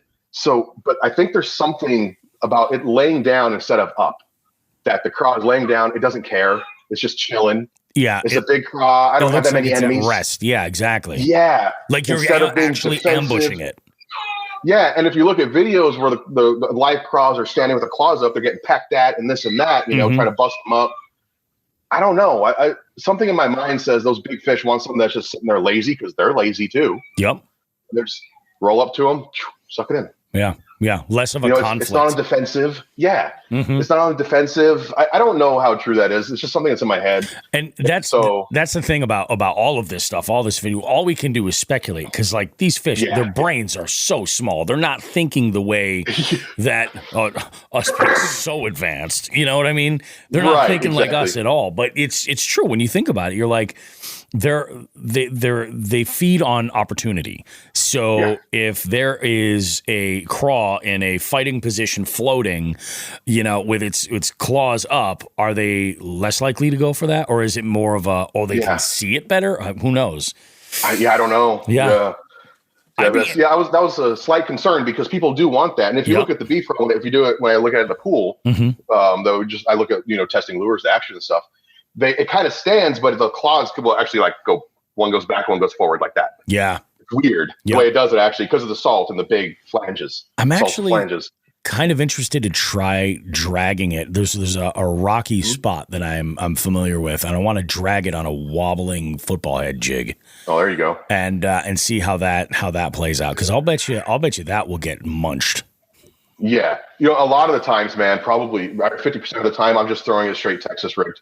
I'm really? not even on a jig. Yep. Just with a 5.0 EWG. Yeah. Try to go with a bigger, heavier duty than your standard Yamamoto, or not Gami EWG, because I bent those out on the BEEF CRAW. You're just railing on them, right? But do it with like a big flipping hook, a 5.4 or 5.0. Yeah, man. Peg that weight and just drag it slow, and that's you get the fall on the way down. Half ounce is still a pretty slow fall. Oh, it really is. It's still, and it's still there. Even if you got all that skirt and stuff, and they just let it marinate there or drag it super slow. Oh man, that's how I fish it the majority of the time. I'll have to play around with that for sure, because I was. It's also super dirty water. I don't know about clear. Oh yeah, it was super. Yeah, dirty water for sure. Let's talk now. This is a weird question for a fishing podcast. One of the things that I like to talk about is the overall fishing experience. You know what I mean? I think one of the best things in life is fishing with other people and the community itself. The fishing community I think is absolutely amazing. So if you could pick 3 people, they could be living or dead. They could be people you actually know. They could be celebrities. It doesn't matter. But if you could pick 3 people to go and fish with, who would they be? Oh, man. Kobe, right? All right. Yeah. Originally from LA. Lakers I was going to say California guy. Fair enough. What do you do? Sorry. It is what it is. Yeah. There's nothing wrong with that. Oh God, man. I like the dudes that I fished with a fair amount in Washington. Oh yeah, those are. Oh, of course, like my dad, of course, right? Yeah, for sure. Of course, there's that. Yeah, that's the easy answer. I guess maybe just as easy of an answer is the dudes I really used to fish with in Washington that really helped out with the beginning of Magnum, or real invasive at that time. That was only a short section. Mm-hmm. That really helped out with that. I don't know, for some reason, because they're still helping me out now. That's awesome. If I text them, I'm getting a text back within an hour about what do you think about this? I get a text back. I meet somebody else at a local show here or whatever. If I hit them up, I might never hear back from them. there's something about those dudes that really help out, and they're not in it for themselves necessarily, but it would probably it's hard to group. There's a bunch of them, right? So I can't really group them into. I can't say everybody, but my buddy Sung, we actually call him Butta. Yep. My buddy Butta, and probably Louis Rosario that we used to fish with. He moved to Chicago area. But yeah, so Kobe, those two dudes, throw my dad because it's the default answer for sure. You know, the other dudes that helped me up there, Tag and Ron and Jordan, and those guys, man. That's awesome, man. That's the first thing that comes to my head. I'm not a celebrity type person, other than Kobe. But I'm not a celebrity person. Those are kind of my dudes. Chris Blandy, CB4. If I don't say CB4, I'll be in trouble. Okay. My buddy CB4. Gotcha. Yeah. All right. Yeah, also if they're Seattle, those are my dudes, you know. That's what I like talking to. That's what I like fishing with. That's freaking awesome, man. And I love that. I love hearing that there's this like crew of hardcore bass anglers in Washington. Cause so often, like, especially like I know it's the same thing. Like people don't think about bass fishing in New England. They all think about striper fishing, kid. You know what I mean? That's it. Striper. That's all they fucking talk about. But there's these pockets of like just bass heads everywhere. Yeah. And I feel like in the Pacific Northwest, a lot of the time the assumption is, oh, you guys are all fly fishermen. You're all fishing for trout in these pristine streams. Yeah. And there's nothing wrong with that. But I will tell you, if I'm going to go in a creek and I'm fishing for trout, I'm bringing my BFS combo and I'm catching these trout on 2-inch swim baits. Yeah. You know what Absolutely. I mean? I've thrown swim baits for trout specifically. Yeah. Oh yeah. They eat them. It's fantastic. There's nothing more exhilarating than a hunt of a big trout, like going and attacking a tiny finesse swim jig. Like it is out of this world. It's sweet. But yeah, it does. Like I like the fact that there are anglers that are in the Pacific Northwest that are like, no. We need giant plastics, and we want I mean that lets me think that there might be a real reason to travel up that way, and because that's my goal. It's all about traveling. It's also unfortunately kind of in that same political pocket of they don't care about warm water species, they care about salmon up there. Yep. It's in that pocket, so leave that at that. Mm-hmm. It's what it is. Maine is a lot there's some dudes up there. There's some dudes up there that are real hammers, man. Like real good. And I'm lucky enough that the dudes I mentioned, Tag, Ron, Jordan, Nick, etc., CB4, that Ryan Korn, they're like I got hanging with the top dudes up there. It seems for a large part of it, you know. That's awesome. There's a lot of people that are great too beyond those dudes. Those are just the dudes that in my circle. They just happen to be like top dudes, you know.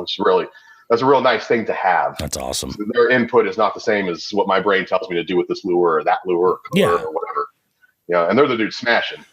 That's freaking dope, man. So it's a great fishery up there, dude. It's great. One of the other random questions that I throw out there a lot is has to do with it's sort of associated with fishing, but lots of times, whether it's a great day or a terrible day, you know, maybe I'm going to celebrate a PB and I'm going out for like lunch, or I'm going to grab a late breakfast or something like that, or maybe, you know, it was absolutely hot garbage on the water, and I just want to punish my body by eating something that's terrible for me. Anytime I go on a trip, I'm always asking people, "Hey, where's the local mom and pop? Like, where are we going for this?" And I'm interested primarily for a couple answers from you, because you've lived in California and now you're in Texas. Let's say you and I go fishing, and let's say it's great. Where is the local mom and pop that we're going to celebrate with in each region? Yeah. So in Texas, I'll tell you what Texas is just for me right now. I haven't even been here a year yet. Yeah, so that's why I'm curious. I don't have that yet. Yeah. I don't have that yet. I got a couple of spots that are like legit. You know what I mean? And you're still discovering too. Yeah. Whether I get like skewered from the local dudes and be like, that place is rough, man. This place is way better. That could be good though. You might get a hot tip, you know? Yeah. The bad press is good press, right? Yep. But in Cali, man, we're either going in and out, and we're getting a 4x4, fucking minimum 3x3 animal style. I don't know if that's if you know that lingo. Oh yeah. But yeah, so 3x3 animal style. That's the shit I grew up on, dude. Like that's what I grew up on. I know that smell. You know what I mean? The only in and out I've ever had was the one in Vegas. I've heard one of them in Vegas is a really good one. The first one that was there. Yep, that's the one. But yeah, so definitely in and out or a burrito. You know, legit. Oh Cali yeah, burritos. Cali burrito. Hell yeah. Cali burrito. Like, yeah. Yeah, just it's a brick, man, and then you're already hurt and you've been baking in the sun all day. Maybe you caught something, maybe you didn't. Yep. If you didn't, those are tiring days, right? Yeah, oh yeah, they are. That's because you're casting a lot more. But you're tired, you've been baking in the sun, especially where I was at in Cali, it's 105, whatever, and the sun, you're frogging, punching all day long. And then you just go eat this big old 3-pound burrito. Yeah. And then you chow the whole thing like it's nothing, right? Yeah. You're dehydrated as hell. And then it turns itself back together in your stomach. Yeah. Reconstructs it turns to lead. Yeah, and it sucks for the driver, which was always me. Sucks for the driver because I'll be like, ooh, dozing off. But the passenger, they'd be assed out. Yep. Oh, they're the burrito, best life ever. Yeah. Yeah. Yeah. And I do a couple spots, and it's connected to a gas station. It hits all the buttons for a Cali burrito spot. Yep. It's connected to a gas station. It doesn't look good. The sign, you can barely read it. It's faded. Yep. And the napkins, you got to have like 84 of them. Yes. You know what I mean? Because they're so that's my pyramid the of criteria burrito. Of a quality burrito. I can get behind that. That's it. Especially Cali burrito with the French fries in it. Yep. Game over, dude. Game over. We had one other California angler on. You may have seen him on Instagram. Daver Key, the Wolf of Walmart. No, I don't know. He's a character, man. I'll check him out. And he hit us with what I thought was probably what I would assume would be the go-to, Roscoe's Chicken and Waffles. That was his. Oh, that's down in L.A., right? Yeah. He was like, he's like, that's the move, man. Chicken and waffles for sure. And then I got to meet him at the Columbus Fishing Expo in Ohio. He's one of the team members for Dark Horse Tackle, and he was like, he's like, every year, he's like, when I'm at this show, he's like, I'll wear the Roscoe's Chicken and Waffles plate, and people don't know it's a real place. I'm like, nice. You're in Ohio. Yeah. They're not paying attention to these lit spots. They're worried about their corn fields or whatever. That's exactly it, That's crazy, man. I love it. Yeah. I mean, I was actually born in LA, and that's where the majority of my family is down in LA. Yeah. But that was, young. I moved to the Central Valley with kindergarten or something like that. So I don't really remember it a whole lot. But we know there's a couple spots like King Taco and Pasadena down there that are legit. It's where you go after you've been at the bar, and it's open until that's what it's all about. All night, for all I know. Hell yeah. Yeah. And growing up too, our family's in Pasadena area. I don't know if that's that, but Pasadena area, that northern side of LA, and I guess the original In-N-Out is not that far. Oh no, so that's where we go. Yeah. So that's where we go, and there's something about that spot, man. I don't know, maybe that griddle's got that seasoning for the last 60 years. There's something to that. Yeah, that's legit. That is legit. You get a piece of equipment that's been doing that one job for generations, and it's like, no, it's not going anywhere. Yeah. So, as far as down here in Texas, though, probably because it's the high Buc-ee's, and Buc-ee's is dope. Don't sleep on Buc-ee's. It's great. I get it. Yeah. They got some good food, man. They really do. And you know what? Probably hit a Buc-ee's for the right spot, We had a care package, a Texas care package sent to us from, I think it was Dustin Nichols, who is he's a rep for Jackson, and he's just, he is fishes a lot for redfish and all kinds of multi species. Great photography too, like really, really good stuff. And he's a food guy. He's an accomplished chef. And he sent us on the show a package for all kinds of Buc-ee's stuff. And one of the things he sent up were these Buc-ee's like red hot crackers. They were like saltines with like red chili oil and like some other seasonings just like absorbed into the crack. And I've since been to Buc-ee's. When did I go? Was it? It was the trip when I was in Tennessee. I left Chickamauga. You went up there. We specifically were like, we're going to go buy Buc-ee's.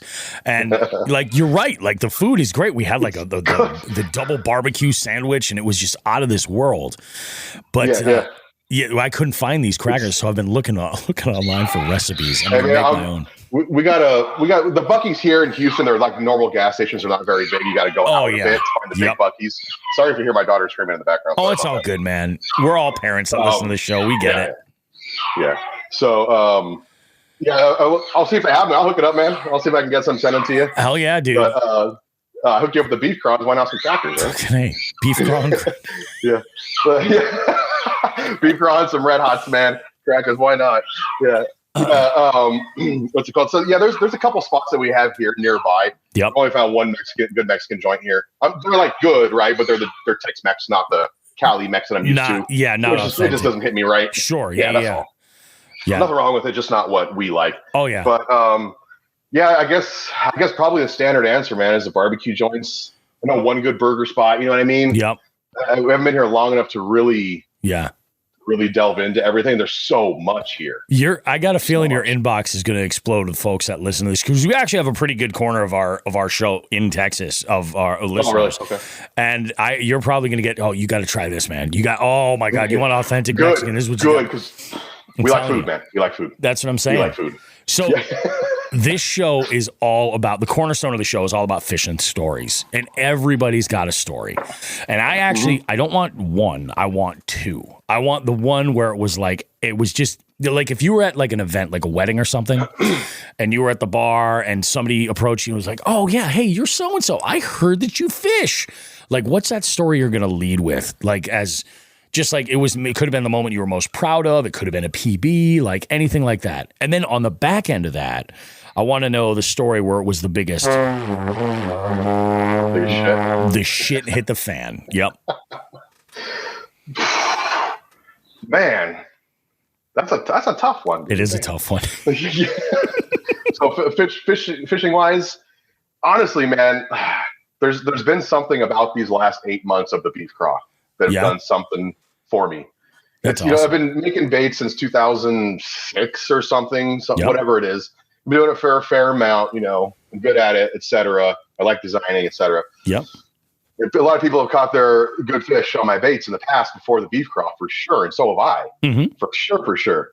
But there's been something about this BEEF CRAW, man, that's just like when you hit me up, when this dude Ben out of Tennessee, got his PB, the tournament win, and the big fish of the tournament, all with one, all that stuff on the BEEF CRAW. It's a 10-pounder, and there's something about that when someone gets their PB and they let you know. I don't know what it is, but that's just my bag, man. That's when people ask me like, what's the biggest thing right now? It's just this BEEF CRAW is a good ride right now, man. It really is, yeah. I don't. There's something about it. I don't know. Yep. I'm killing on it. I haven't got my PB on it. I'll say that. I'm very open about stuff. I haven't got my PB on it. That's for sure. But there's something about it. So right now, I'd say probably that. Maybe the 10-inch mag stick, because that's where everything started, and that's the flagship, so to speak. Oh, for sure. And a lot of people like that. They keep it on the unders. We sell a fair amount of them, but a lot of people keep them on the unders. Oh yeah. I could definitely see. Guys, keep it quiet. A lot of guides buy them. Yeah, it's guides that do. Yeah, and they're like, I got a bite for this. Can you make me this custom color? And sometimes we do it, sometimes we don't. It depends on how busy things are. Yep. What's going on? But yeah, they tell me about them. They tell me all this stuff, man. But I never get proof, because they can't have the secret out there type thing. No, that makes sense. Yeah. So that's a big high right now. Yeah. That's freaking awesome, man. That's great. I mean, I've done a lot of good stuff in my past. I got the wife, got my kids. Oh, for all sure. That kind of stuff. I did the military thing. And yep. The Navy's a different type of danger, but I been in some danger there. And, yep. Oh yeah. We saved a kid in Washington from, it was like 40 degree water, something like that. We were bass fishing, not catching a damn thing. Sailboat overturned, and we drug in a kid and his aunt, I believe. Yep. Damn. And so there's that kind of cool stuff sticks in my head. Yeah.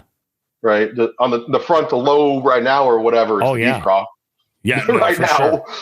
Well, and it's also as a bait maker, there's got to be an element of that like it's in a way, somebody who's fishing your design it's kind of got to be like you're living vicariously through their journey, Yeah. It's exactly it. I don't get to fish that often. Yeah. And when I do, there's a 55-acre pond down the street. Learned about like 2 months ago, not even 2 months ago. I just learned about where I can actually launch my boat. Otherwise, I got to drive an hour and a half. Yeah. One direction. You go to Conroe, which is the highest. Yeah, exactly. And Conroe is like the closest big lake, and it's like the highest pressure, most pressure lake in the country or something. People say. Yep. So it's absurd, right? Yeah. It's absurd. I mean, I've been there a couple of times and it was fun. Really fun. Don't get me wrong. It's highly pressured, but I caught fish, so whatever.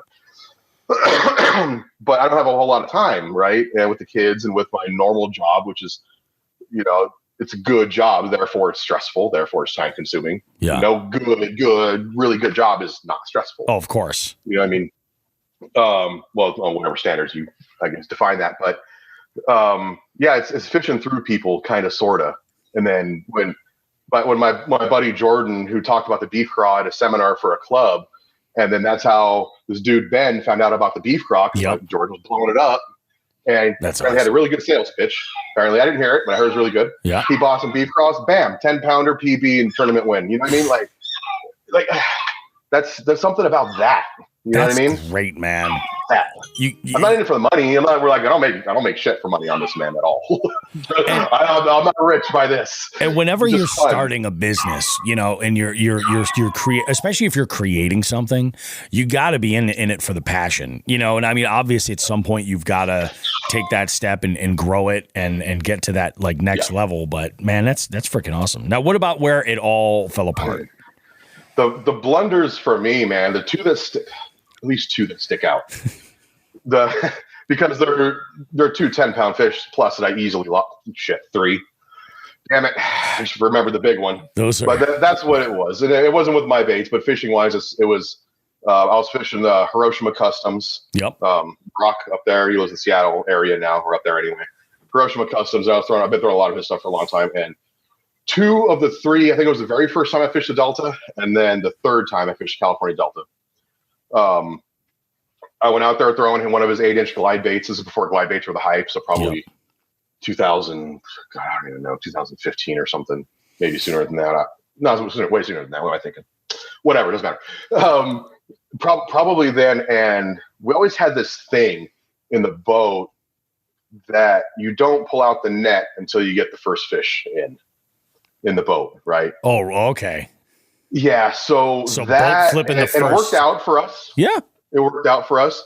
It would be, we had a couple of things. We'd roll up to the boat launch, bumping some Biggie or something like that. Give me the loot, specifically that song. That was our thing. We're letting the bass know we're coming. You get ready because we're about to tear them up. You know? Fair enough. Kind of I like that. But that was our pick me up, whatever you call that, the pregame. Like your hype song. Yeah. Yeah. Give me the loot, right? And we're bumping it when you get to the boat launch, right? Boom.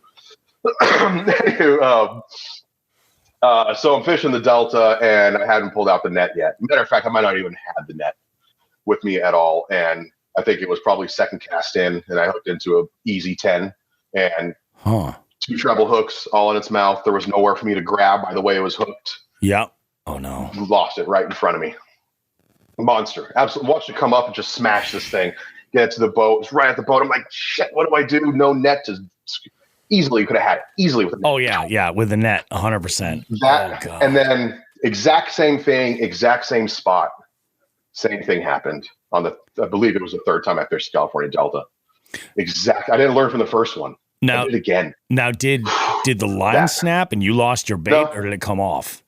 Just came off. Oh, it just came off. Oh my God. They weren't hooked. Obviously, they weren't hooked very good, but they were hooked in such a way that I couldn't just grab them. Yep. And I don't know, man. Oh yeah. It gets crazy windy. Anybody that fishes the Delta knows it gets crazy windy out there. There's probably that. I'm trying to keep straight from hitting the post. I don't know. Oh yeah. Hitting the rip you're juggling. And it's just the chaos of having a big on. I'm pumping. I'm like, wow, look at this giant. You know what I mean? Insane, man. Yeah, those are the two big blunders. And it was self-inflicted.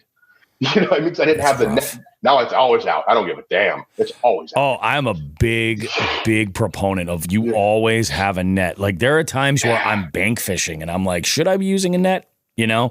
Like where I'm fishing super finesse and I'm like, I'm fishing, a platform that's above the water, like 6 feet. I'm like, and I've had to hoist fish up and over and I'm like, sometimes it's not worth it, man.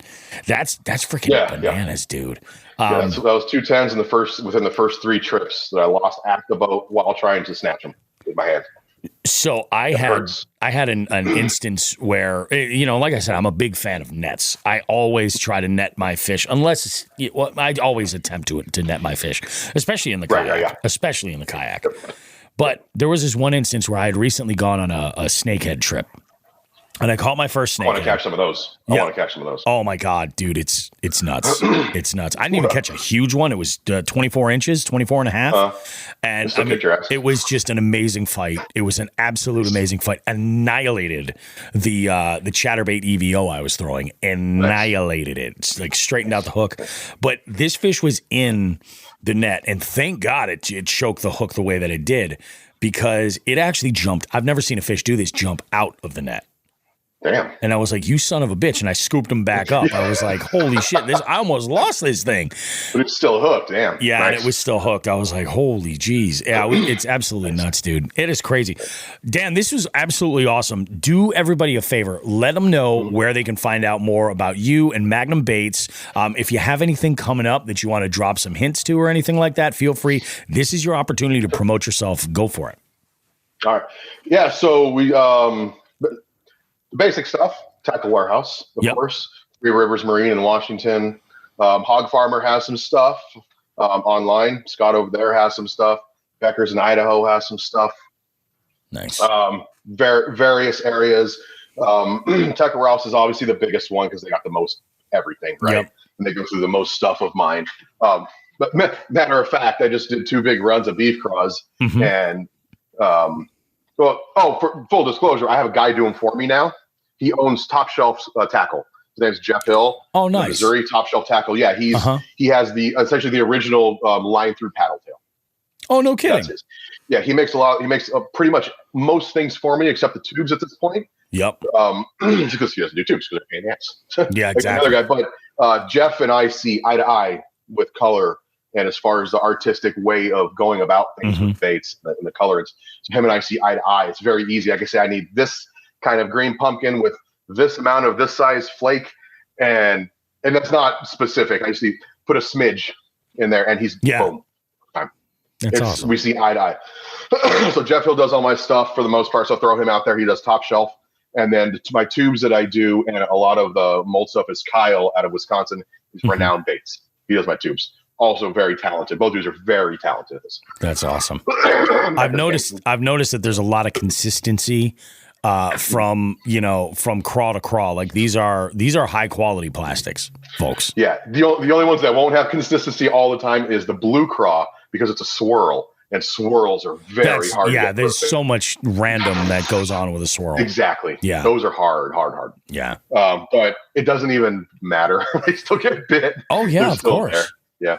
Awesome. But yeah, Tackle Warehouse, my website, magnumbaits.com. Everything is up there. That's soft release. Showroom. We got how the worms came about. We got a little internet hiccup here, Dan. Uh-oh. There we go. Yeah, there we go.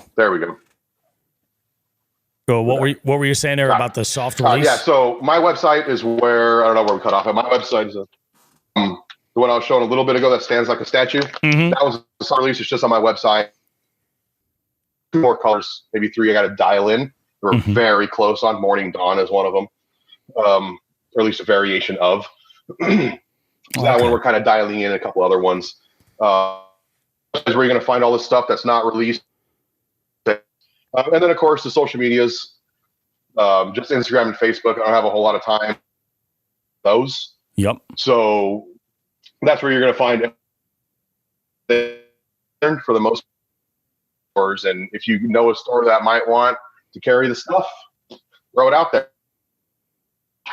Oops. But then this baby beef, and I know you've seen it. This is the baby beef. So this is the 5-inch version that you're throwing in. Yep. Smallmouth spots, but it's been killing largemouth. Oh, well. Yeah. 3.5 inches comes off. Way bigger, though, oddly. This is a Bass Union football head. Dope jigs, by the way, Bass Union, NorCal. Oh, okay. All right. Tell him I sent you. He's got some nice jigs. Nice. Some size one, but small one for sure, whenever that gets released. That's going to get released at ICAST as with Tackle Warehouse at the same time as that. Yep. The same 6 colors, maybe a couple others. Hard to say. Got to manage that overhead. You got too many colors. You got too much stuff sitting around. You know. That's exactly what it is. A small game. Yeah, it's true. Yeah. It's the 6 1/4 beef. I don't have that with me. It's I don't know my truck or somewhere. Yep. Probably end of the year, and probably a punch version too of the BEEF CRAW. Ooh, a punch version. That sounds freaking great. Yeah. We cut out for a second there again. Yeah, I always give them a little bit of artistic freedom. Yep. I don't know everything about molds and flow, plastic flow through the molds in our East event. I don't know all that stuff. I mean, I do, but I can't design it. Like I wouldn't be able to regurgitate it to you if you asked me, you know what I mean?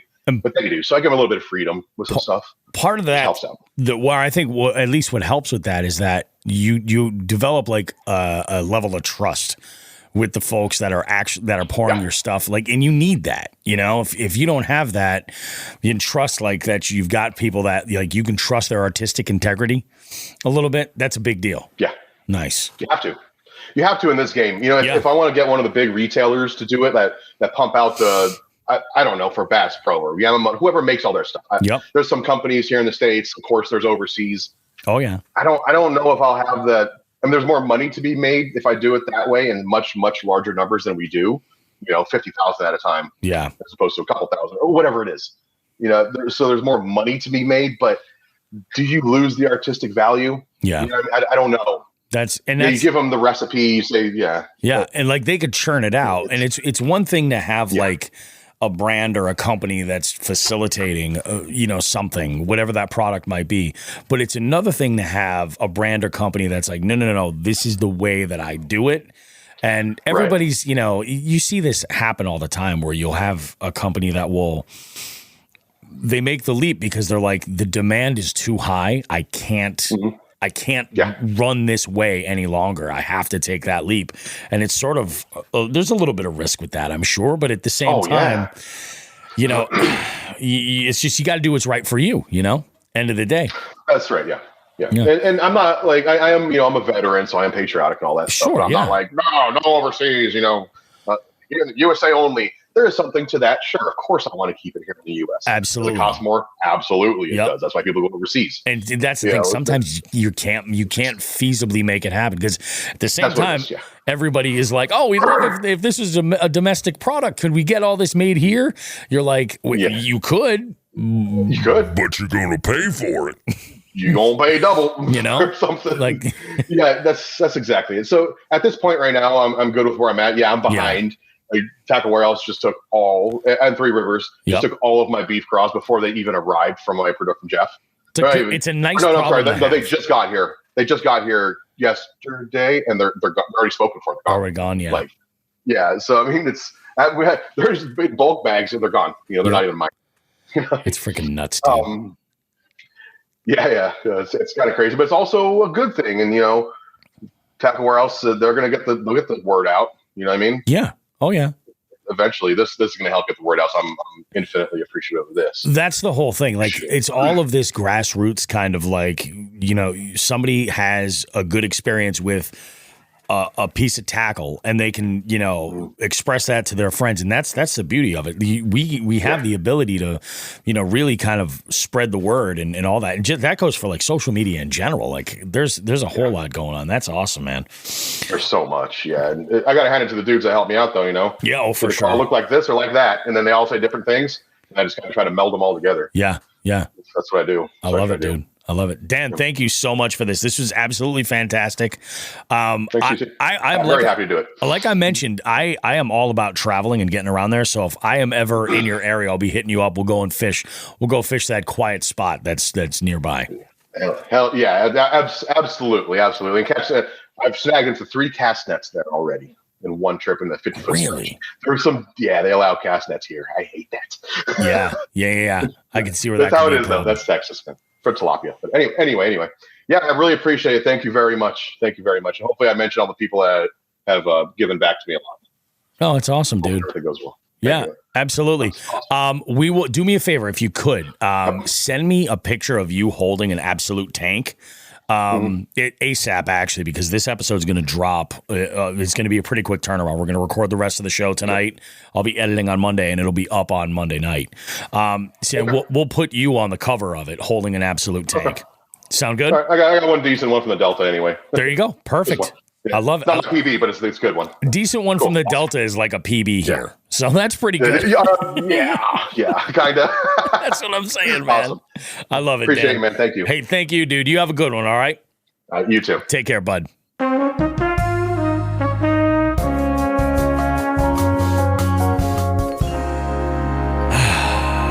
all right. right, guys. I'll tell you what, it is nice to have another interview, a guest in the beef seat, and Dan delivered. We had a great conversation. I do love that he gave us some info with his, I would say, California burrito and Mexican expertise, kind of leaning heavily into what's going on in his area in Texas now. But I also love the fact that we kind of opened the corridor where maybe he might get some hot tips from locals that are just like, you are missing the boat. Don't go to this place. You guys know how much I talk about food in those interviews. It's a little stupid. Mm-hmm. We've got a couple of really good guests lined up too, coming up down the road that you're not going to want to miss. In fact, I've got 3 right now that are on the calendar. We're going to go ahead and bang out those interviews.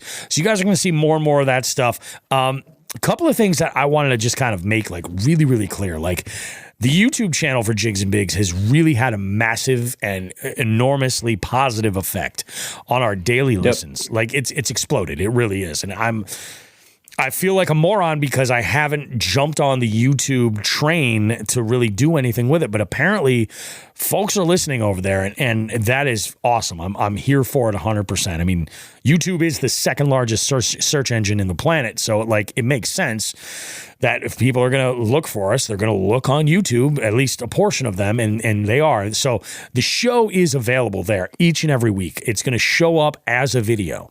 You'll be able to, play the show back. It'll have a still video image of that custom artwork for that week that'll usually feature the guest or something tying in directly with what we're talking about for that show. And then you get the full edited product, everything else. What I do want to say is this, is I have been dropping the interviews delayed. Like, I'll wait a few weeks and then drop an interview segment if I have a guest in there. And the reason why I'm doing that is I'm trying to give the YouTube community, if you want the jig, as close to the jig head experience as you can get. And the jig heads never get to see that interview unedited, like just raw for whatever it is. They don't ever get to see that. So I'm putting that out there as like a bonus for the YouTube. So if the YouTube community wants that, go for it. And then, of course, like, I'm working on trying to do some long form content, putting shorts out and things like that to kind of breathe some life into the channel. But don't forget, American Vet Fishing also has a YouTube channel. And if you're following Jigs and Bigs, you need to be following American Vet Fishing as well. Yeah, it took me a minute to kind of figure it out. I will be honest. I think I launched it prematurely and realized that I needed to fix some shit, and now I don't have as much content. But yeah, I'm in the process of editing some videos, and it'll start filling up with videos here pretty quick. So there you go. John Hagens brings up a really good point. He goes, I've been listening mostly on Spotify. In the last month, they started adding commercials during the show while listening to the recording. And I'm glad somebody mentioned that, because I'm always forgetting about this. So we're eligible to start an advertising program through Spotify, and Spotify isn't our main listenership. They're our second most popular platform that folks listen on. Lots of folks love Spotify. I listen to the show on Spotify too. I've heard these commercials now. What it's supposed to do is utilize like AI tools. I don't think anybody's going through our long ass episodes and like picking where these commercials go. And I just want to see if it's worth it. Like, if it's worth it for the disruption in the show, and if it can supplement my income somewhat, it'll allow me to do more as far as travel and actual like bigger shit overall, which I think would be huge. So far, I'm not convinced, but I got to give it a few months to see how things work out over time. Because I'm not like, so far, exactly. I'm not necessarily convinced. The moment I'm like, it's been long enough and it's done, I'm pulling it. So if you guys are like, holy shit, there's these commercials, whatever, I'm going to tell you guys, you can hit that skip 15 and just go click right through. Some of my favorite podcasts do the same thing, and that's exactly what I do. Just go ahead and skip through them. Like, they're just inputting them in there. I will say, in the last episode, they actually got really good, because I think they started one right before the show started. And then during the promos that I run for the hotline and the partners thank you, they put a commercial right in between those two. And it was pretty good. John says, if it's paying you, who gives a shit? I'm still going to listen. Okay, cool. Perfect. I know there are some folks who are just like, how dare you try to make a dime on my ass, you motherfucker, you capitalist sons of bitches. And there's a lot of that out there. But I that's why full transparency, like, yes, this is my retirement plan. I'm trying to, make it work. Tim B. Hen says, I support ads, go for it. And that's exactly it. Once I feel like if it's not worth it for the interruption, they're going to be gone. And it's just a matter of flipping a switch. So that's just a little experiment. And it is only on that platform. So, take that for what it's worth. So all those Apple listeners that are listening on Apple Podcasts aren't hearing those ads, to my knowledge. Spotify does host our show. So I don't think they're putting ads on any other podcast. I don't think they can get analytics for that. I really don't, Right. But yeah, I'm stoked. It's been a good week. This is going to be an amazing month. We're going to go through this. It's going to be absolutely awesome. By the way, happy Mother's Day. Yes. I probably should have opened with that. And it was fresh on my mind, too, because right before we started the show, I was actually on a phone with my mom because we thought this weekend was going to be a rain out. And she's like, we should have the cookout today. I was like, yeah, but you never know. So next week, we're going to get together, have a little barbecue and have some fun and all that stuff. And hopefully the weather holds out. I haven't even looked at the weather report yet. So this weekend or this coming week could be a fantastic. It could be a shit show. Who even knows? Right. And then I've got an interview scheduled for Tuesday. Fishing this week is going to be a mess, but I got Bowfin on the brain. Ooh, that's the plan. Bowfin on the brain. Don't know that it's going to happen. We're going to have a blast finding them, though. Just got to get out there and keep grinding. Keep on grinding. Fucking A. Joe, you got anything else for us before we wrap this puppy up? No, man. What a good show. What a good week of fishing. Gonna try to get out there next week. I'm coming for you heavy hitters on the multi-species. Let me tell you, it has been a nice break from the tournament, from the bass fishing tournament stuff, the big boat stuff. It's been a nice little break from that. Like I said, having one of my twins there with me for the ride has been fucking awesome. That I think has got to be one of the best parts. You can bring Jeremiah out. You got a buddy. Like, you both have skin in the game. Yeah, it's like, honestly, and I think I told you outside of the show, I was like, I don't even give a fuck if I catch anything, dude. It's just watching him, and he's just so laser focused on this right now, this tournament. You know what I mean? It's like, he's like, all right, what are our plans here? Like, what species can we get? Okay, if we go to this place, what can we get there? How should we target them? It's been awesome. It is amazing how younger kids now, they have the resources of the internet and stuff, so they can get super jazzed on finding different species or different bodies of water that they didn't even know were necessarily accessible. It's like, it's so freaking cool. It is so unbelievably cool. I love it, dude. I love it. Well, you guys, thank you again for listening. As always, remember to go ahead and give us a rating and a review on whatever podcast platform you prefer. And as always, make sure to be subscribing to Jigs and Bigs and American Vet Fishing on YouTube as well. There's content for you guys. I mean, if nothing else, I'm going to try to add some type of comedic entertainment in these fishing videos that's out there. Even if it's just self-deprecating, I'm going to try to deliver for you guys as much as possible. I got a couple other trips lined up. I have a case of creamy coconut Diet Dr. Pepper that I have set aside for my next trip with Becca. And there's talk that I'm going to go and do Ascend with Becca and Janelle. And we might be going up to the Green Mountain State, potentially. Oh, we might be going up to the Green Mountain State. Boys. Yeah, Yeah, there you go. Fool around with something up there. We'll see what we can come up with, and should be a good time. I love it. In fact, the spot that I'm thinking of has great opportunities for fishing. Whether you're looking for big-ish water, or catching brookies in a creek. Oh, fuck yeah. So there's options. I like that. So I'm hoping to kind of capitalize on this and make it happen. I'm willing to bet that Binya knows exactly what I'm talking about. I'm willing to bet he knows exactly. In fact, I wouldn't be surprised if we rolled up there to camp and Binya's like, what the hell took you guys so long? You massholes. I love it. I love it. You guys, thank you so much for tuning into the show. As always, keep tagging us in your fish picks, all that good stuff. In fact, I have a couple of DMs I have to return. I got a couple of doozies that just came in. Great shit potentially on the line. We will see you guys in 7 days. More Jigs and Bigs goodness, all kinds of great shit. Keep catching those multi-species and register for the June slot limit tournament on the 29th. Registration is open now. Information in the caption of this podcast.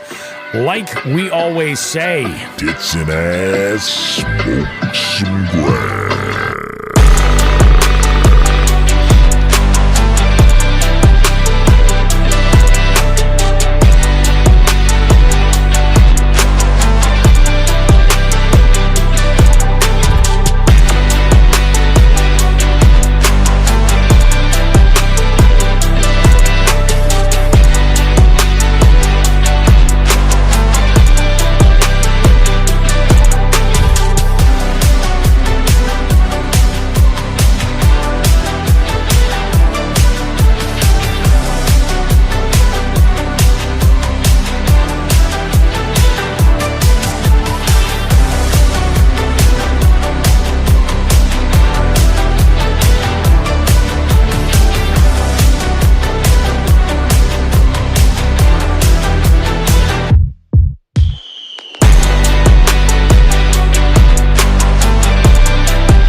Lawnmower beers, guys. Crack them if they're cold.